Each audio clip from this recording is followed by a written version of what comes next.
So, yeah, it's very tired.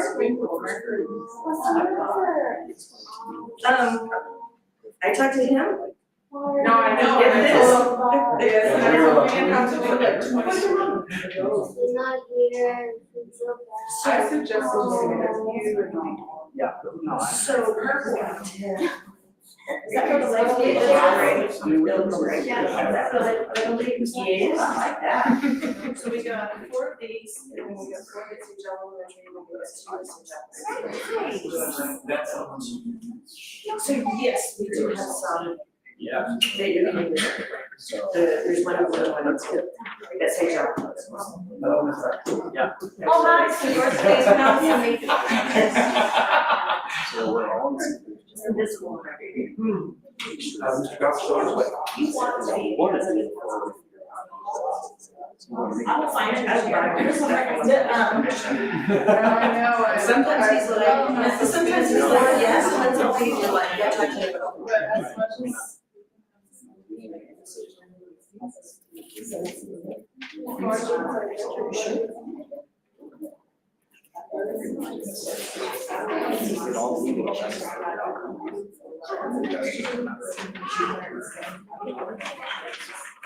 How about, None of that is for me, right? I should not be slapping anything. how about first period? I'm trying to figure this out. Oh, that's me.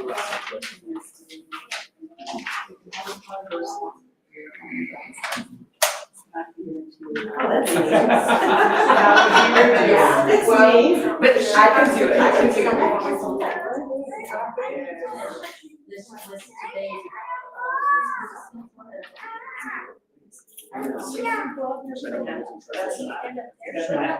I don't know how big it is, we're small, but yeah, the big is just. Yeah, but it's so weird. We're pretty easy stuff. If you need us to do that, we can do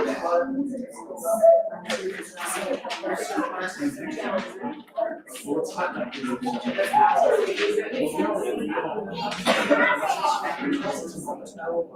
Don't forget it, Dominic.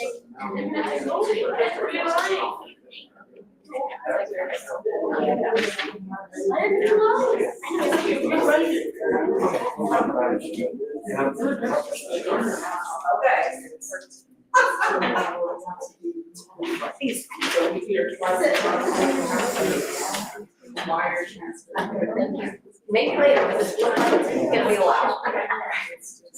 You got a pen? I do, yes, I brought my own. Thank you, ma'am. So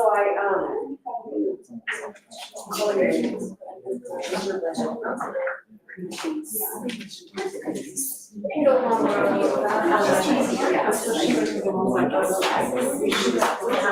Actually, we have classes.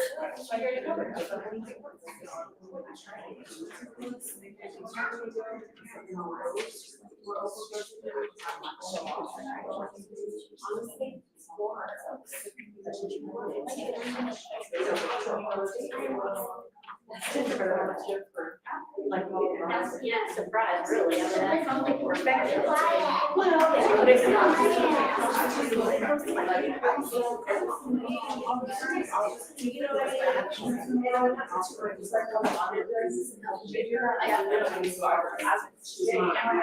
love this course, I get that, you know what I mean? My kids are like, you are more, and more, life insurance. I'll just straight them off. Yeah. It's not simple. I mean, yeah, I know it was mine. So what we did once, we tried One time we did, gingerbread. It was.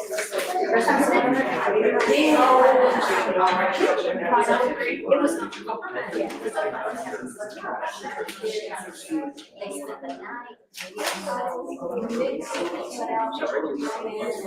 Red shots on.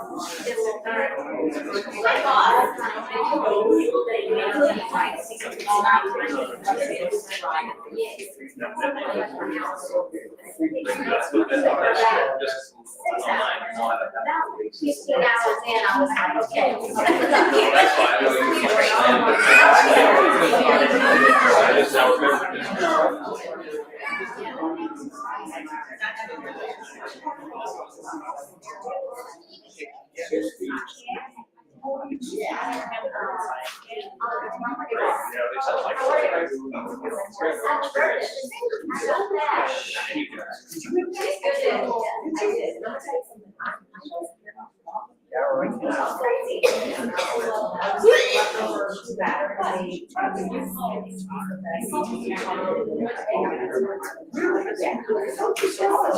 I'm hoping that.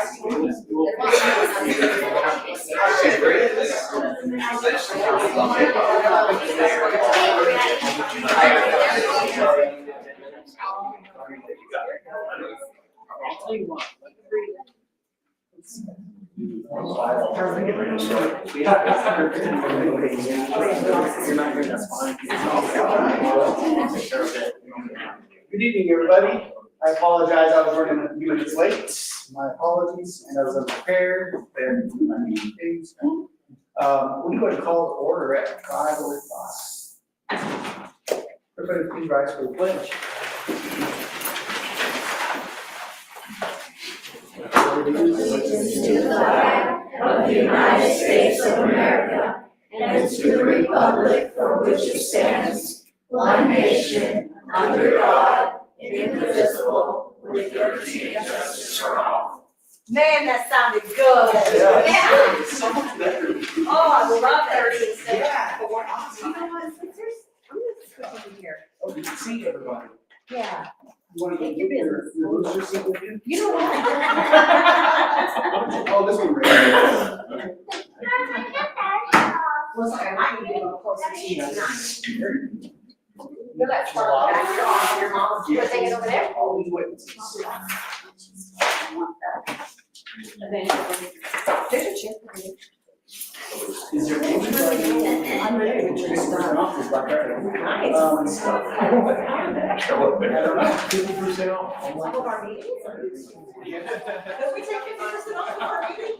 Hopefully not tonight. It's tied on the contract. That's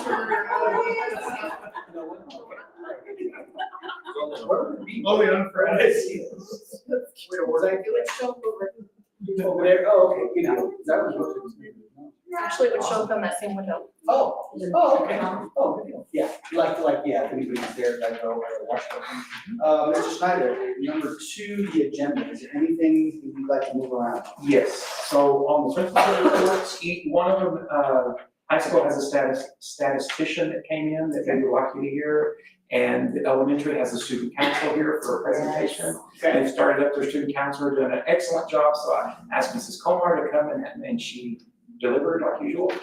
So those two things I would like to get moved up. Okay, so Right after financials. perfect, so just as, both the high school and The junior high's subsection or the Yes. actual principal? the subsection and the principal report, do you have another part of your report, Mrs. Comar? Honestly, it's dates. Oh, okay, all right, no worries. Okay.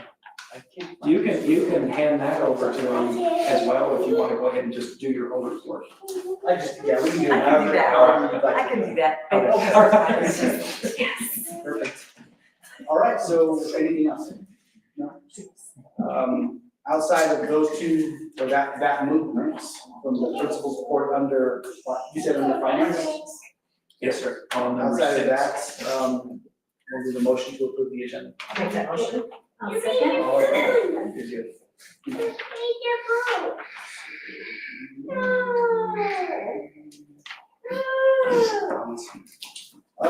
Minutes of our previous meeting. I don't have them in front of me, but I did review them and I did not see anything.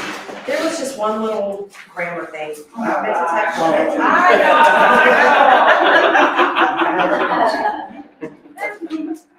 That's why I love her. Thank you, Mrs. Moore. She's a real one anyway. So it was just under items for future discussion. Mrs. Art stated that she would like to see nothing be scheduled on Wednesdays. You put be on schedule. Maybe it should be on schedule. You can add a D, you can add a vote, whatever you want to add, just make it grammatically correct. To be on schedule. Schedule. Oh, schedule. Okay. Yes. Anything else, Mrs. Hart? No, Mr. Ross, that's Perfect. Okay. Can you approve them? it. You know what, how about next time you need something approved, just send it to me. Yes. Moving on. Take it away. We need a motion to approve those meeting minutes with that correction. Correct. I'll turn it. I'll second it. Thank you. All right, so item number 4 is public comment. We see a lot of folks here. Anybody want to speak?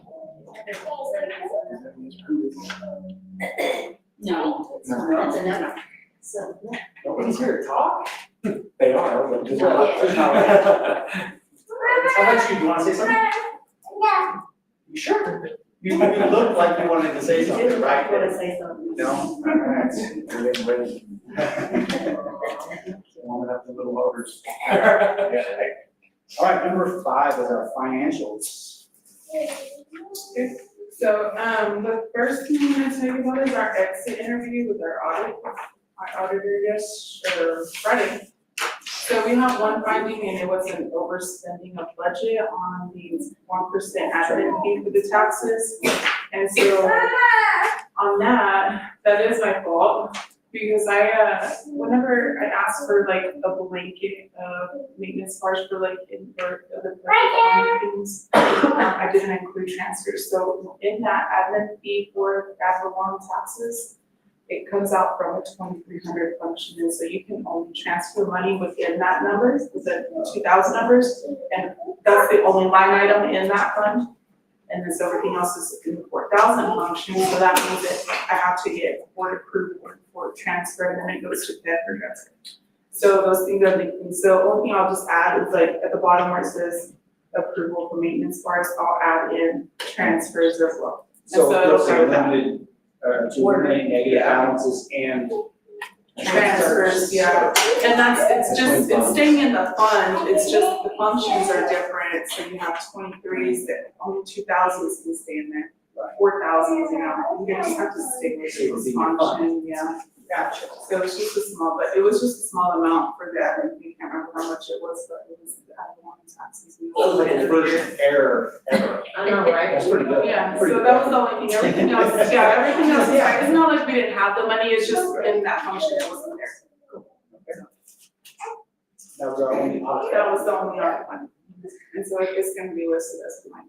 Just, even though there's money in that fund, it's not budgeted to that Well, function. I thought if you had a fix. You can, but that is a statute thing. So the auditor already said, he said, I have to do this one. He said, I would just tell y'all to fix it and move on. He said that this one has to be done as a statute issue. Because it doesn't include it as a transfer. It just says bar. Okay. But that's, yeah. So Because now, I asked him the same thing, yeah, you just fix it. yeah, so it's just, next thing, it'll just say transfer on it, at the end of the year. So the next thing is the budget adjustments that I have, the only one I have is the one that I just wrote. Yeah, I handwrote it in because we have that $9 million of ed tech note that we just received. From the state treasurer. And it was even 9 million? Yes, so, yeah, and so that's what, we got increase bar for, ed tech fund 31,900, and it'll go into the object code for the revenue of sale of bonds. And that's for $9 million. That's our only one. That's the ed tech note, and then approval for the maintenance bars to eliminate negative balances. Anybody have any question about that increase bar? I do not. If not, we need a motion to approve the increased bar of $9 million, and of course, maintenance bars to eliminate negative balance. I'll make that motion. Second. And the next page is the status of the SPI. So, we are getting close to meeting our residential, probably I would say by January, I think, because usually December, January, we get like that big lump sum to come around. So we're almost close to reaching the budget. You'll see that it shows that cash balance is like a negative, but again, it's all encumbrances, we're not out of compliance on anything, because our budget, we're still within budget, which is on the right side, is 25 million. So our budget's 25 and our cash is staying negative just because we include the encumbrances, but we're not overspent. What's our total SB9? Is that the 63.7 million? That is an unaudited cash, yes, so he's sending the statement this week to the OSA, so then we'll get a draft. But I can't share the draft until it's fully approved with the OSA, but that is the amount audited, is 55 million, and then so what we've accumulated so far, it'll be about 63.7. And then the bond building, we still have a estimated was 27.5 carryover, and then a budget balance of 24.8. So majority of our projects are in the SB9, right? And so any of those, like New Orleans change orders and stuff that are coming through.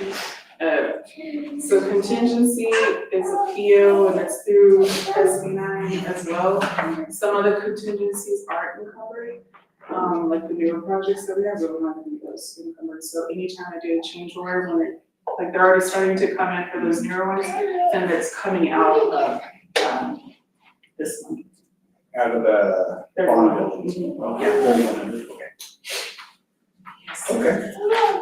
But everything's still looking good, yeah. Yeah, so the next few pages, you can see all the reported tax collections. The first column is operational. It's staying within the same numbers, if you wanna look at the oil and gas. Just out of curiosity, I did notice this when I was looking at it. Is this November, the operational residential, so much bigger than last November? That, I have no idea. I literally got this today. Oh. Yeah, so I haven't been able to call any of that, but yeah, that's what they gave us today. Yeah, so I haven't been able to research any of that, just took those numbers in there, but. So close. I was gonna say, yeah, if you look at the October, Yeah. that's, Yeah, those, all, everything from July, well, I guess not for July, but one word in. Yeah, I guess this is, because they were all the same, pretty much at the early. Yeah, because even if you look at the oil and gas, the SB9, the second one is 52,000 residential, so.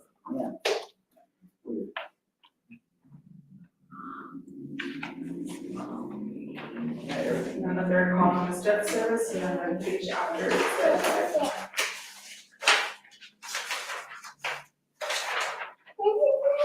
Everything.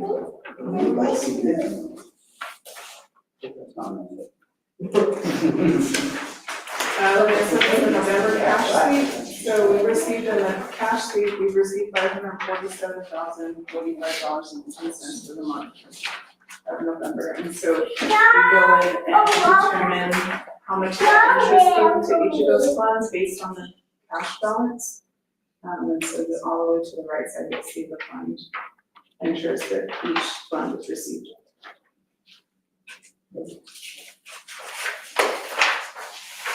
And then the next pages are the fund balances for all the funds, and then the vacancy next as well.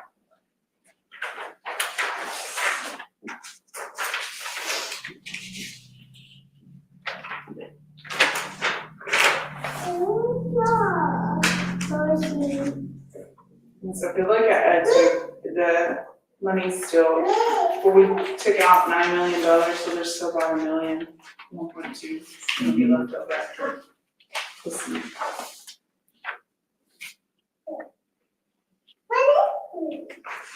Where'd that 9 million go? It's edtech. ours is okay. Put it into. No, it just goes into edtech, no. Oh, Yeah, it's not gotcha. debt service, it's just Yeah, edtech, those from EdTech, so there's two EdTech, no, that makes sense. to where you can spend it. Actually, moved that. So that's actually Shelby's name, yes. Shelby can tell whatever she wants. She pulled up in a Bentley earlier, it was kind of.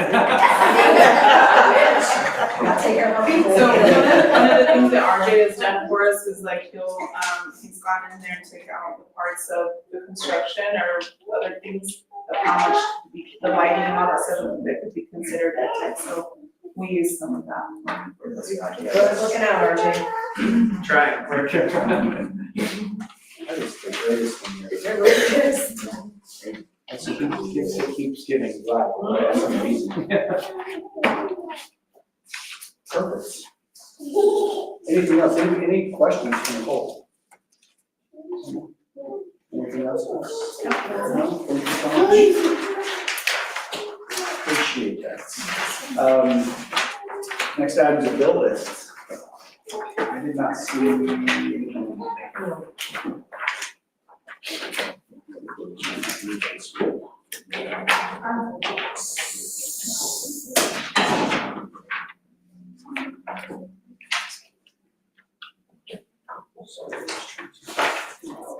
No, that's not.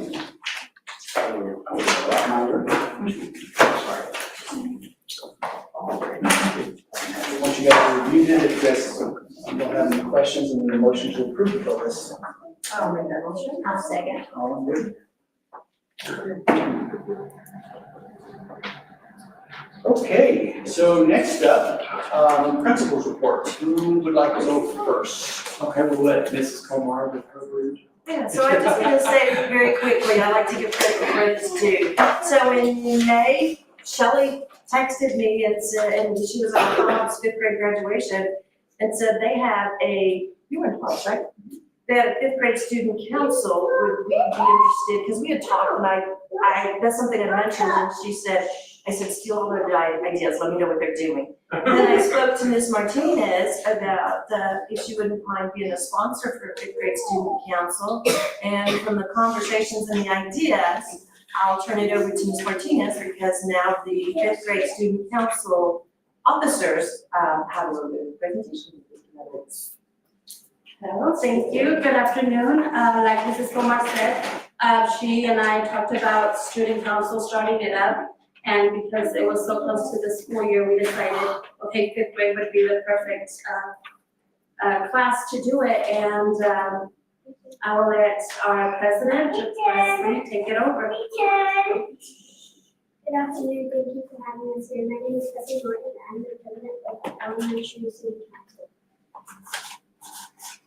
As the president, I am like the leader. My job as the president is planning and conducting meetings, working hard to keep the members active and involved by representing ideas, helping with events and projects, participating in discussions, voting and sharing ideas.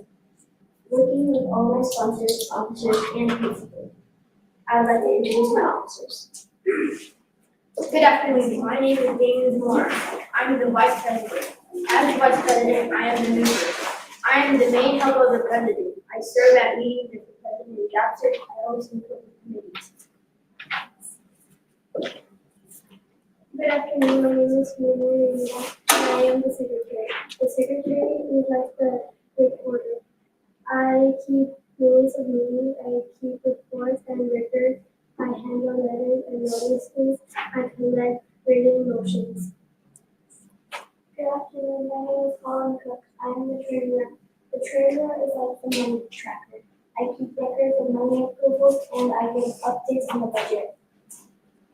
Good afternoon. My name is Dominic Campos. I am an historian. As a historian, I take pictures and records of meetings. Emily Eveready can both attend today, so I'm interviewing her script. Emily Eveready is the historian assistant. The historian assists the historian by also taking pictures and reports of events. Good afternoon. My name is Noah Padilla. I'm the greeter. As a greeter, I greet all members before the meeting begins. I pass out all important information to the members as they arrive at the meeting. Currently, we are working on a blanket and soft shirt sponsored by Cold Diamonds.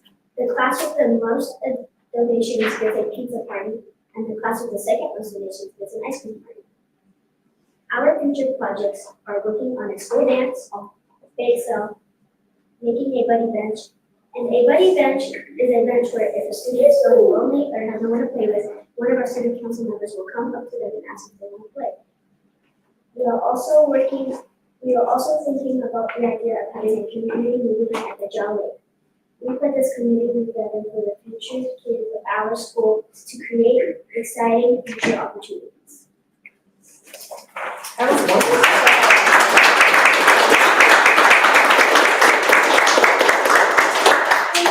Good job, guys. So I asked about the community night, the community beer night, and I asked, how are you guys gonna do this? And they already had the idea. They know somebody who has a projector and a screen, it's another student, and they talked about a movie night out at the John Lake.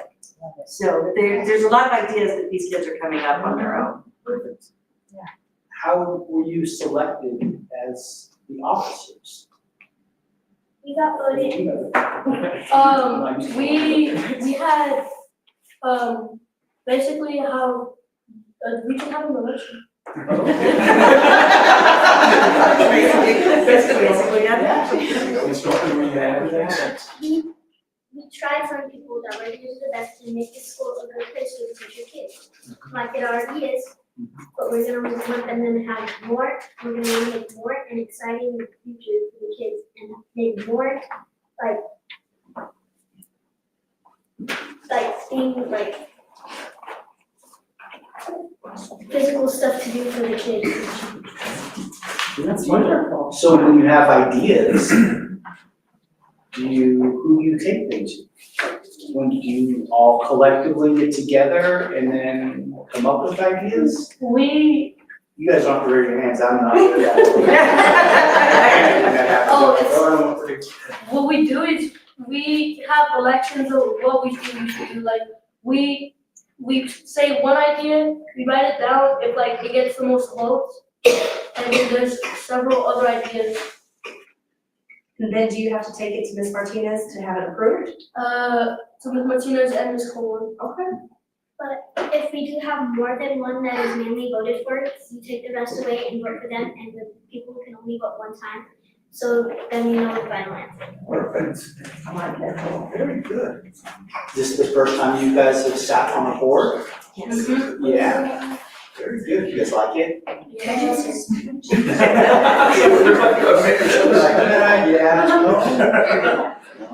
It'll get better. It might take a little bit, but it'll get better, I promise. Yours sounds kind of fun. Can we try? Right. Great job. You guys are doing a fantastic job. That's great. You guys have a wonderful school. Absolutely. Good job for getting involved. Yeah. Absolutely. If you want something done, that's how you have to do it. Exactly. Get involved. And these are some go-getters. Don't let their shyness kind of throw you off. They'll come and say, Ms. Comar, Ms. Martinez, can we have a meeting? We have some ideas and we'd like to discuss this and discuss this. And this afternoon, they got together and they practiced. And you can tell some of them were a little nervous because they were hiding behind their paper. But that's part of this is getting them to be able to speak their voice in front of an audience and in front of adults so that they can make a difference. I don't think Mr. Campos has a problem with that. He does not. He does not. Neither does Mr. Presley. She does not. You guys are doing It's a wonderful. wonderful job.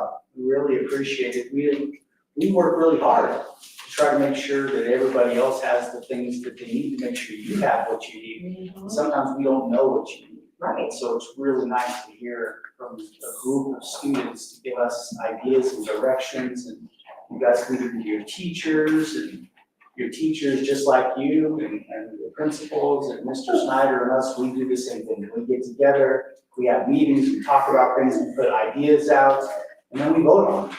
Same thing you guys do. And that's how we've gotten all these wonderful things done for the schools. And sometimes they're boring, sometimes they're not easy decisions, but they're all for the benefit of the group. So thank you guys very much. We really appreciate it. Thank you. And you know, we have a spot on our agenda, if you heard earlier, when Mr. Goss said, we have any public comments, you guys are always welcome to come and speak to us, Absolutely. We meet on the third Monday of every month, just except when we don't. except for one day. And who's the secretary again? Stand up for me. Oh. Hey. There's something in common there, that's right. Okay, she's our secretary. Okay, how about Oh, the she's fact that we both have blue eyes? That's exactly what I was gonna say. Yeah. Thank questions for us? How do you guys, like, how you asked us, how do you guys decide for stuff to do for the school? Well, we are guided by your teachers, your principals, and Mr. Snyder, your superintendent. And they are the professionals, they're the experts that know the business of students and kids and education. So when they have their ideas, they put them together, like you guys do. They bring them to us, and they tell us what they think and why they think it. And they've already done all of the investigative work, and they tell us what they think. And it's our job just to make sure that they have the tools to make sure you guys are successful. So what we do is, normally there's 2 more people here. We're a board of 5 people. And we have to have at least 3 people to vote yes, because it's a majority rules, right? So if they bring us an idea, we discuss the idea, we ask them all kinds of questions, they answer those questions, and then based on that, we take a vote.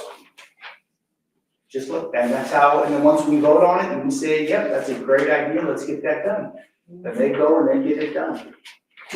So an example of that is the playground. We were thinking about redoing it because it's so slow.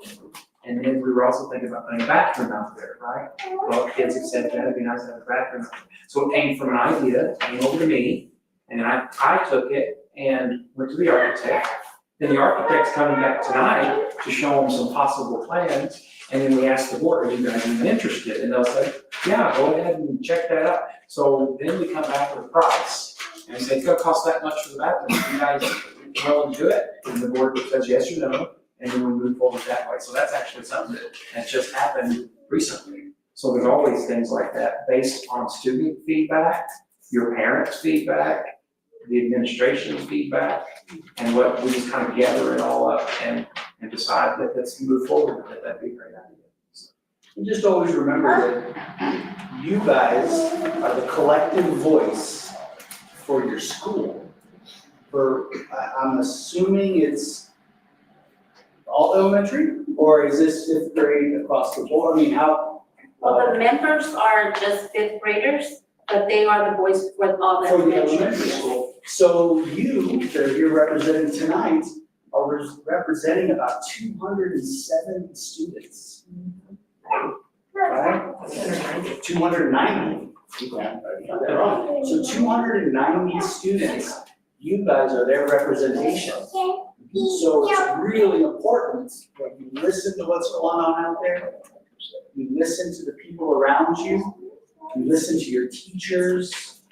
You listen to your principals. And then that's where you develop those ideas, is based on all those folks around you. Because this little group represents that whole building, 290 people. And you guys are their voice. So just remember that every time you guys are making a decision and talking about ideas, that you're speaking on behalf of all of those people over there and the teachers. No pressure. No pressure. Thank you guys. I'm sorry, thank you, ma'am. How did y'all get elected by the whole town? Yes, ma'am. I just had to ask that question, how does that get elected? Yes, ma'am, yes. Every 4 years, we have to be re-elected. And so in the election, like we just did for president and all of that, we are on the ballot and we are elected by our community members. So we are the collective voice of the Jal School District. So which is this whole city of Jal and the surrounding areas. So they've put us 5, as their voice. So yeah, you guys do it the same way we do. Same way we do. I'm the president, there's the vice president, and there's our secretary, and our other 2 members just aren't here this evening. So, very important jobs, you guys did a very good job, we really appreciate it, keep up the good work. If we can ever help you, just let us know. Thank you. Thank you for having us. Yes, ma'am, they're very wonderful. Thank you guys for coming.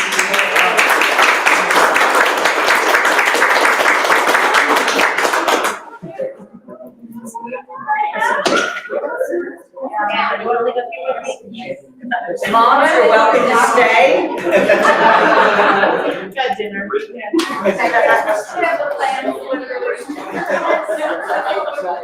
Thank you, folks. Okay, so you can do that. You can just go outside. What did she say? Oh, he said, he's talking about them outside. I said, well, you can just go outside. Oh.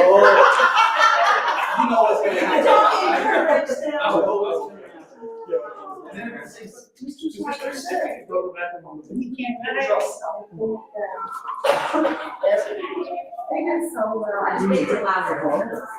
So they're normally very loud, usually don't have to, but I'm sure it was intimidating though. oh, yeah. It is, especially Presley. I mean, you've been in there when she comes and asks a question. The other day she asked, Ms. Gilmore, do we need to get an adult chaperone to walk us over to the pizza place? This is a question she came up with, and I said, no, honey, I said, it's a good question, but that whole diner will be coming to us.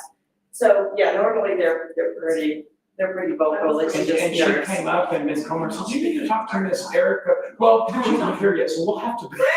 She did. She I was like, did. dang, Mr. Campbell's, he's not here to talk to anyone. He's not. Did you notice he didn't use his script at all? So they came up with the script. They talked about how they were going to do it. And, oh, I could put that for you. Do you have a copy of that? Yes, and I meant to ask Erica. As a matter of fact. Yeah. Will you copy it? Can I get a copy of the script so I can give it to you, please? Okay, very quickly, you'll see our enrollment is up, we're at 293. November the 4th was our reunification drill at the church, it was for the school. And, a lot of positive things to say about it, just a couple of glitches that we already met at Cadre to discuss and are working on corrections for next year.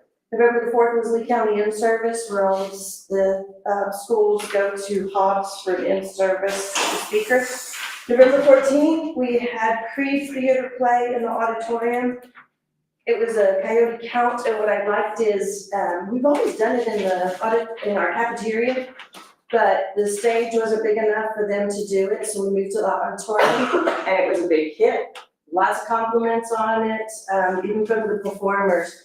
They said that the sound system and the light system were better than some of the colleges they've been to. And kudos to And them. that auditorium, Mr. Littleton attests, has been used twice or 3 times a week since we're using it.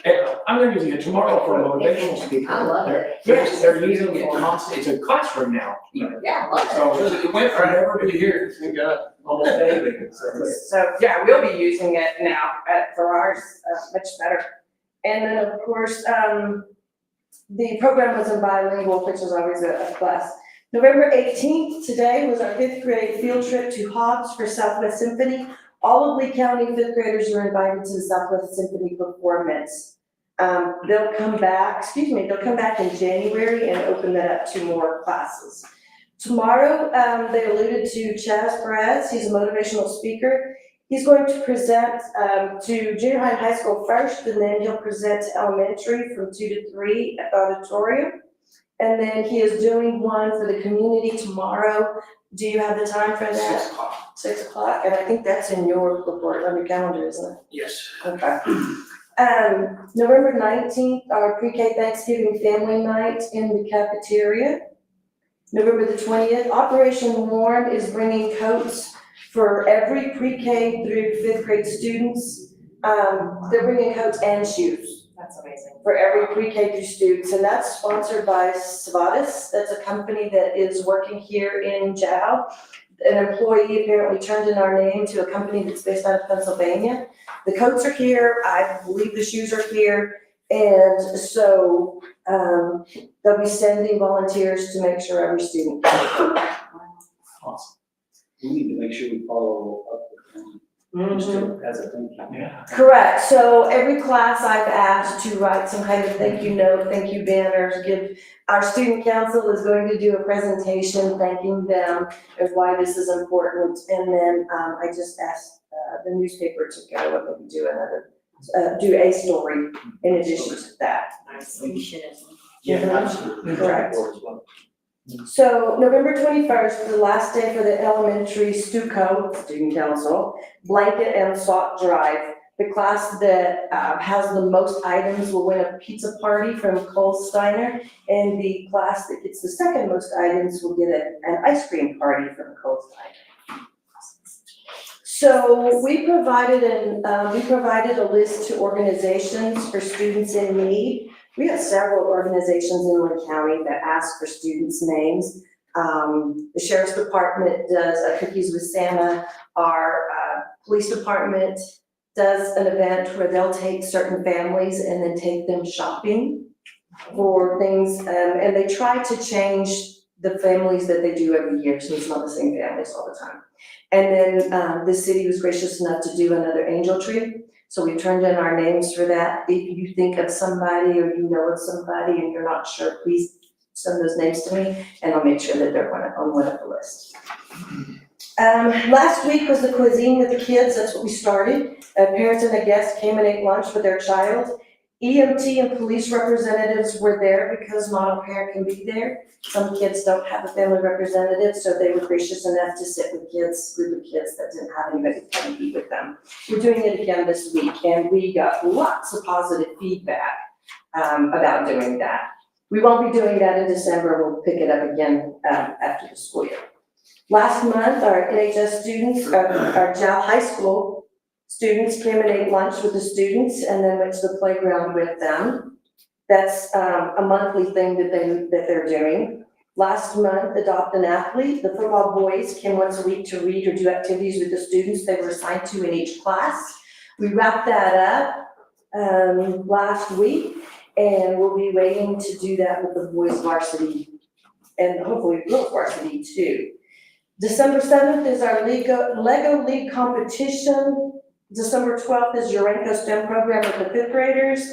December 17th is the elementary Christmas program at 5:30 in the cafeteria. And December 18th is the elementary spelling bee at 1:30 in the cafeteria, and these are yours. And I had meetings all day, so I didn't get to go home and put my Houston Texans gear on because Houston's playing Dallas tonight. And there's a lot of Dallas blood in here. So I put my presentation on Houston Texans. I was like. And yes, I see the glares I hear it, Carolina. That's all right, Detroit's already beat them both. Oh, that's true. I was at that game, that was a great game until the last 4 seconds. Can Detroit say that? Listen, I'm gonna milk it for all it's worth. She's waited many years. I've waited my whole life to say something about the Detroit Lions. And Mr. Homer, what time is that Lego League competition? So that's when I started, Mr. Snyder was gracious enough to let us order tablecloths. Shelley got the logos to us. Oh, nice. And so far as the times on the competition, I don't have that. Johnny's coming this week to meet so that we can get all of that, all those details out. But we're getting as prepared as possible for them to come in. Nice. That's Well, turned out really good. Thank you. They did come out pretty good. So we have 4 tablecloths that say Lego League. We have 4 that say JAL Elementary, and then we have 2 that say JAL Public Schools, one in a yellow and one in a blue. So this competition is representing students from. So it starts at 5th grade and then it goes to 6th, 7th, then 7th. right? 7th. Just 5th, 6th, and 7th. Okay. And so the 5th graders is a volunteer, but the 6th and 7th, they have a class. So it's pretty much everybody in the class as a team. All right, that's all I have. Do you guys have any questions? Oh, thank you so much. Thank you. That's a lot. This is always busy time. It is a very busy time. I'm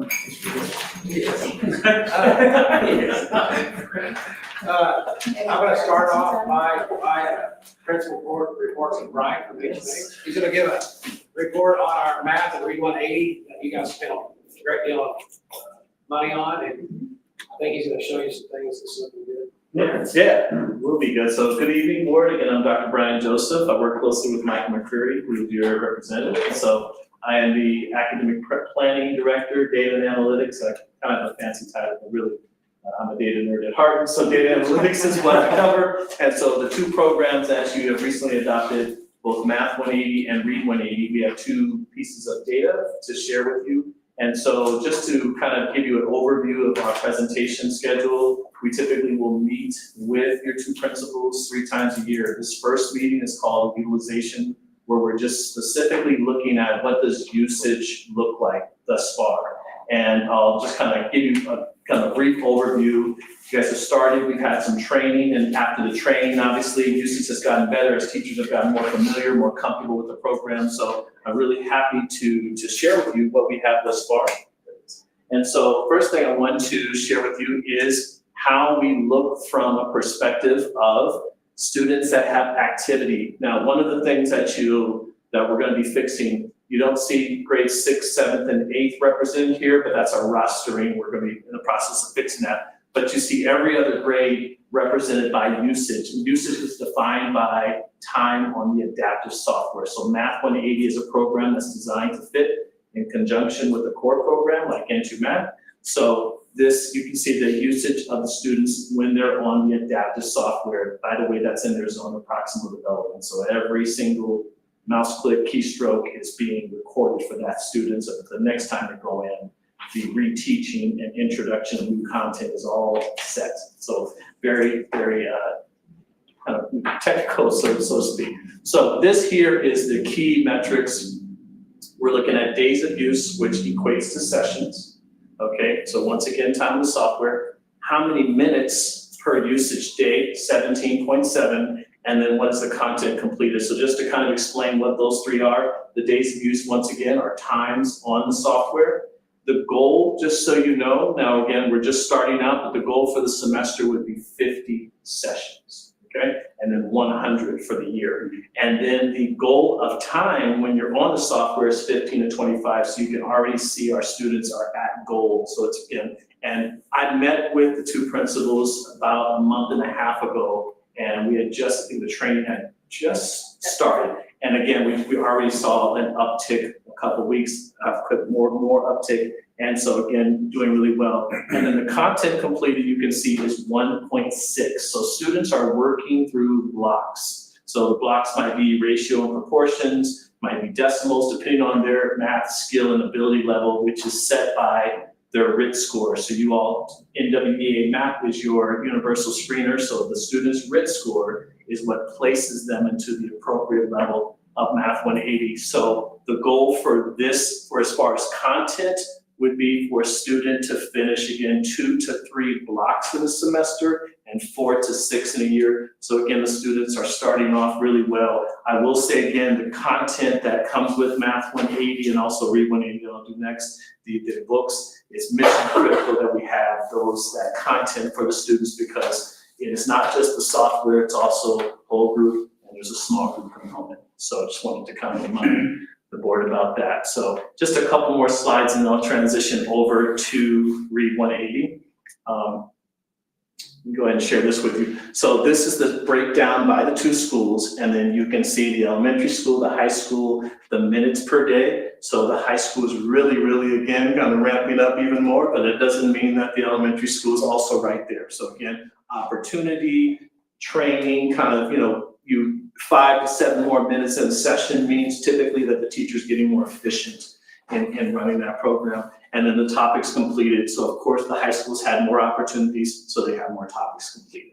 So this here, and I'll show you one more piece and then we'll move over to Read 180. So if I can draw your attention to over here, this table is the map table, which shows where, from a national perspective, norm perspective, where would students typically be in the fall, winter, spring. So most of the students that are in Math 180, so let's just say if you use like 7th grader, they're usually 2 or more years behind. So the goal is to get students ready for algebra. Why? Because algebra readiness, by the time students reach high school, huge advantage for a student in moving on to the next level, or even if they move to military or career, wanting them to be ready for algebra. So just to give you an idea, like what would be an ideal RIT score for each grade level, that's the fall mean, and you can see it's kind of a moving target. It moves up in the winter and then moves up in the spring. So, any questions at all? Yes, so just for clarification, the students, this is obviously a individual basis, and they get plugged in as far as they know Mhm. right now. Correct. The level that they're at, and they keep going. Correct. I love that. Mhm. So is there, do they continue to go at their own pace, or is there a certain point where like you can't go any further this Well- semester or this year? Yeah, great question. No, it's all at their own pace. So I'll share something with you.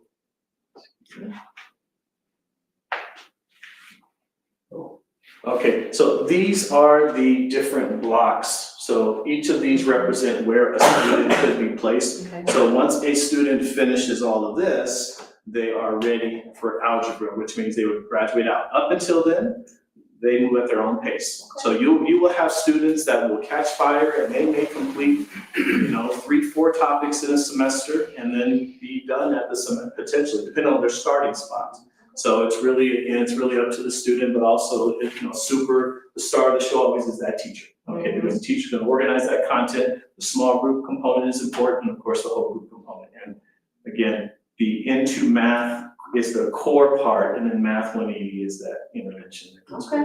So. My other question is, do you have this for grown-ups? You're working on that, doesn't it? Let me know. I know, that would be nice. So, okay, well, we'll go ahead and transition over to Read 180. You'll see some of the similar types of slides. And so Read 180, a little bit further along than Math 180. So what I mean by that is just more days, but you can see a little bit lower on the minutes just by 2, but there again, if I looked at this maybe 6 weeks ago, slightly more, so they're definitely trending in the right direction, but really pleased by the content completion. So you see segments by comprehension students and then topics by code students. So to kind of explain it, if you're in Read 180, you're either a code student or you're a comprehension student. So to kind of keep it simple, if you're familiar with Lexiles, students that are 399 and below are typically code, and 400 and above are comprehension. So the difference is I'm a pre-decoder, I'm a beginning decoder, I'm learning my sounds, I'm learning my sight words,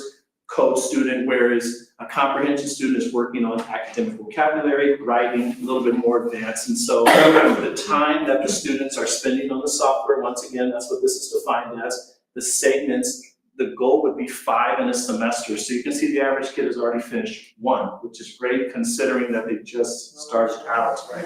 And the code students, the goal is 40 topics in the semester, and the average student has finished close to 12. So the students are really, really doing well with the time that they have allotted. So again, keep working on that, show you the breakdown. So what this is, I don't know if you can see from your vantage point, but you can see the different grade levels and then the amount of students that are in the code versus comprehension by grade. And why it's green or gray and green. Green means students have completed content. Gray means students are close to completing content. So again, trending in the right direction. And then what this breakdown is even more granular. You can see the segments by comprehension student. Once again, 5 in a semester, 10 in a year.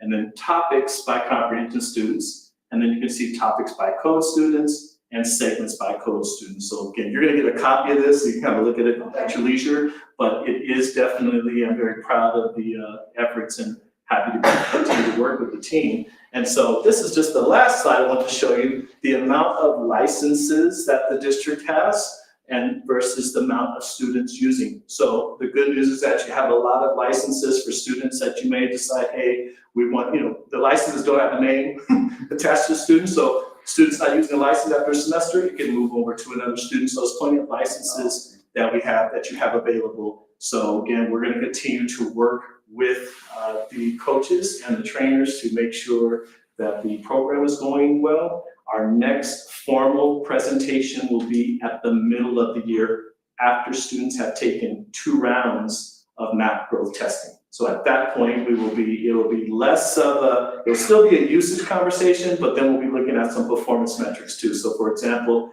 how much did students grow versus what was their projected growth? Because each student has a projected growth based off of that RIT score. So questions about this at all? So this might be a question with an obvious answer, but you talk about coaches and trainers. Are you do we train our individual teacher on how to get involvement and how to develop the students' interest? Is that, when you talk about coaches and trainers, Right. is that at the teacher level? Yeah, so there's a general getting started training that all teachers attend. Okay. And then after that training, then it goes to kind of specialized coaching for what the teachers need. And part of that is how to gain student interest. The first part of Math 180 and Read 180 includes a getting started segment for students to, again, explain to them what the program is, explain how the process is, because students are moving through groups. And as you all know, again, that could be sometimes like herding cats. So again, having those students move systematically through a group is one of, and then getting the students excited about the program, talking about their progress. Conferencing is a regular feature of both programs where students are supposed to be interacting with their teacher on a regular basis. I like to add to that for a second. Y'all did approve us, individual coaches for our teachers. Right.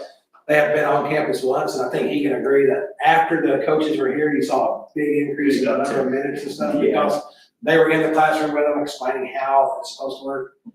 And a second round is coming tomorrow that will be on campus with our teachers training on this stuff, so. Yeah, because I think if the staff knows how to get them engaged, Yes. Well, that the was our, students engaged, that they would absolutely. and this program's been pretty good without that. However, we know as teachers that unless you are not reminded and trained, and this is what you do, and this is how you use it, it's just another here's a program we just paid a fortune for.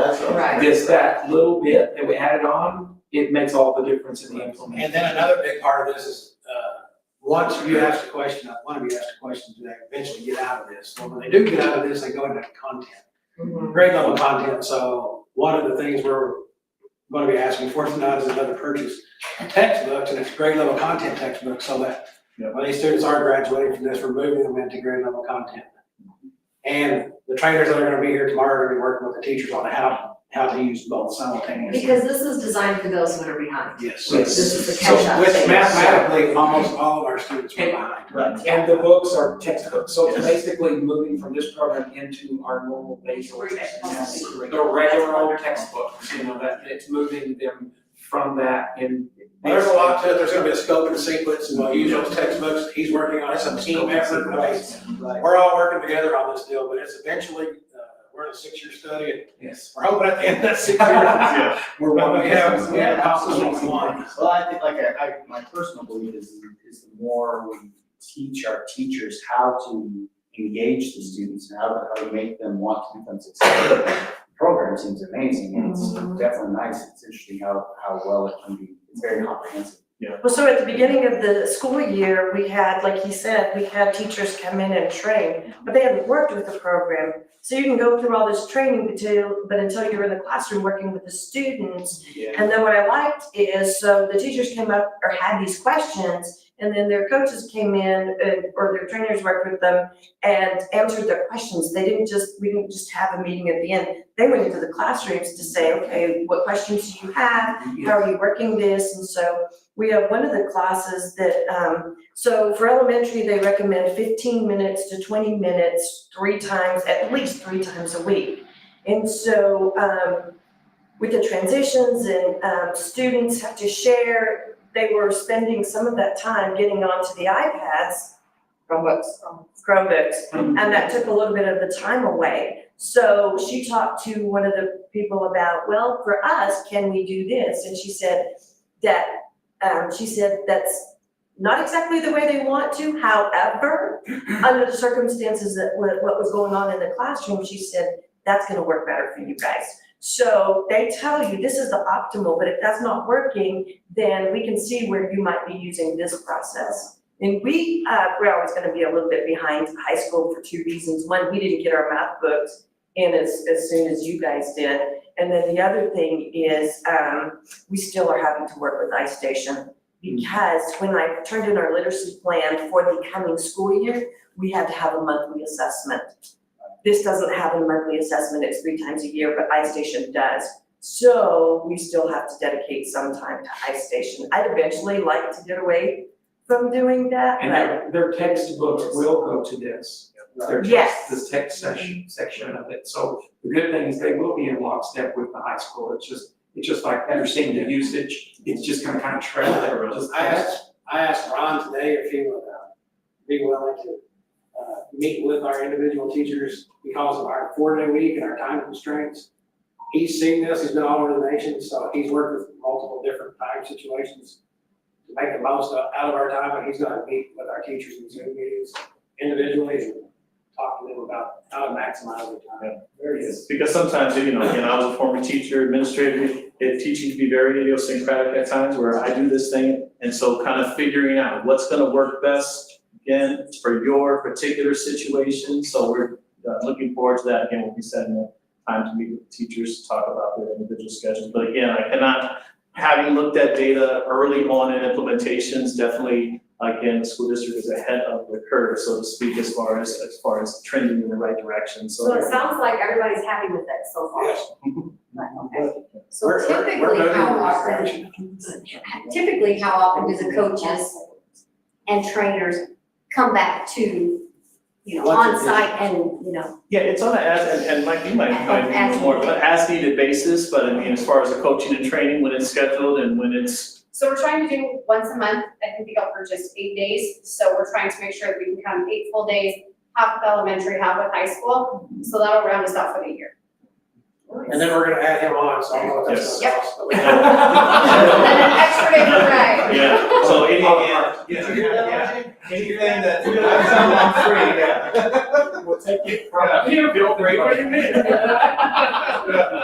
so. Well, and the other thing that we're recognizing, you guys heard, we have a terrible math curriculum, and so they are getting the quote so that we can change it into math, which is a textbook that correlates with this And program. there's 2 years on the current cycle, but we don't care. We're gonna go with the 2 years and then go with the full cycle after the 2 years. Is, this program or this program, will it eventually have those monthly evaluations like iStation, that's a requirement? Is that something you're working towards? So, yes, and there is, with both programs, there is a way to progress monitor, because I always look at when the students are on the software, they're getting assessed every single day. It's getting the teachers to be trained to look at the actual time on the software and see what did the student complete, because the system does give the students a proficiency rating each time So that they're on the this is current, software. this is like. It's ongoing, right, so like if you're looking at Read 180, you can see like a student, it'll start off, let's say, not yet, then it'll move up to on track, then it'll move up to mastery level. So you can see that the student, it's just not formalized yet, but you can still see what the students I are would be doing. opposed to monthly assessments too, because that's 9 days out of your assessment. Right. Mhm. So we have to put that in a literacy plan, and I turned that in before this came up, you have to turn it in. Which tells me it's because you have to tell next year. They don't give y'all a choice though, right? No. You have to. No. They give us- Yeah. What I was thinking was exactly what he explained, is that it's really doing that, assessment in real time. Daily, every time. Collecting, it would just be basically collecting that data at the end of every month, if you needed an assessment like you. And it's But teacher the monitored. teachers have access to that. Yes. Yeah, it's teacher monitored with Yes. students, with students. Yes. Live. Yeah, I like that. But iStation is state driven, so at the first of the month, the state opens up iStation, and so you can't do anything in iStation because the state said you gotta take these tests. Right. So the first 2 days of every month, every elementary student is taking an iStation test. So one of the last thing I'll share again is NWEA MAP is part of HMH now, so what that is allowing us to do is with the continued integration, we're gonna have map growth data. It will always live on the traditional NWEA map, when you log in, but it will also be on the Ed platform, which is where our content is housed. So you'll have that into math will be integrated with MAP. In other words, you'll be able to see recommendations based off of its course. That's something, again, we're looking for back to school 25, for that continued integration. So again, it makes it, you guys were already using it, so you're ahead anyway, but then now that they're part of HMH, then we're able to do much more in a quicker way. So, we're really looking forward to that. But thank you again for your time, I really appreciate it, okay? Thank you, we really appreciate taking the time to come out and explain this to us. They shut my report. Did you say anything Anything, you know where to find me. else? Okay, so thank you folks, we appreciate you guys. We need to put some like that. Oh, yeah. So I said, well, next week. Sorry. I drove 5.5 hours to pick me up. She's not a Cowboys fan. I'm a Commanders fan. We lost on Thursday. Sounds good. Good to see you. See you. Y'all be careful. Oh. Thank you. Bye. Thank you, sir. Yeah. By the end, this is to me, but did you hear what she said? They're sending us manipulatives next week. Okay, oh, good. We only have 2 weeks of school left before we meet again. So we're going to December 9th. Yeah. So you have front and back, it's pretty much everything we're doing those 2 weeks. And rather than go over everything, I'm not going to do that because we're going to go on the agenda, it looks like. I will just highlight a few things at the high school. Powder puff game went well. We only had 3 girls get injured. We had a big crowd. Bonfire went off without a hitch. Community actually pitched in and got all the wood and stuff we needed over there. Let's see, our juniors have taken the ASVAB. She mentioned the reunification drill and the Lake County Health Service. New Mexico State did come and do a quiz bowl presentation. It was really interesting. Room was full of 6th through 12th graders. And believe it or not, the junior high was answering more questions than anybody. They're on the stage at Breather. No. They're asking. We had this, Oh, okay, this talk at the CIA meeting. Again, Mr. Loftus is working on a scope and sequence, and that's basically, next year, hopefully, we're gonna have a diagram for teachers in the 7th grade. The first 9 weeks, we want to teach this material. Second 9 weeks, and then, so if you do that at every level, at every grade level, then when the 4th grade teacher gets them, they know they got the 3rd grade content. When the 5th grade teacher gets them, they know they got the 4th grade content. And until we get that, we're not gonna have major growth. But that's what we're working on. He's spending a lot of time on that. Thank I wonder you. where he's been. Yeah, that's it. He has it's pretty tedious. But Veterans Day Assembly went off, and it was fantastic. Gorgeous. If you were there, it was pretty nice. And then Wonderful. the food at the end, man, I did get a letter from culinary teacher did a great job with that. Oil field program, Mr. Richards been all over that. And then we had another CIA meeting, community involvement activities, and we were on that. Ms. Earp, and didn't have near as many attendees as we did the first time. What does CIA stand for again? Community involvement activities, so people can come in. What else could it mean? I know. Well, that was so a lot of the things, a lot of the ideas we're getting that we're doing is coming from that community.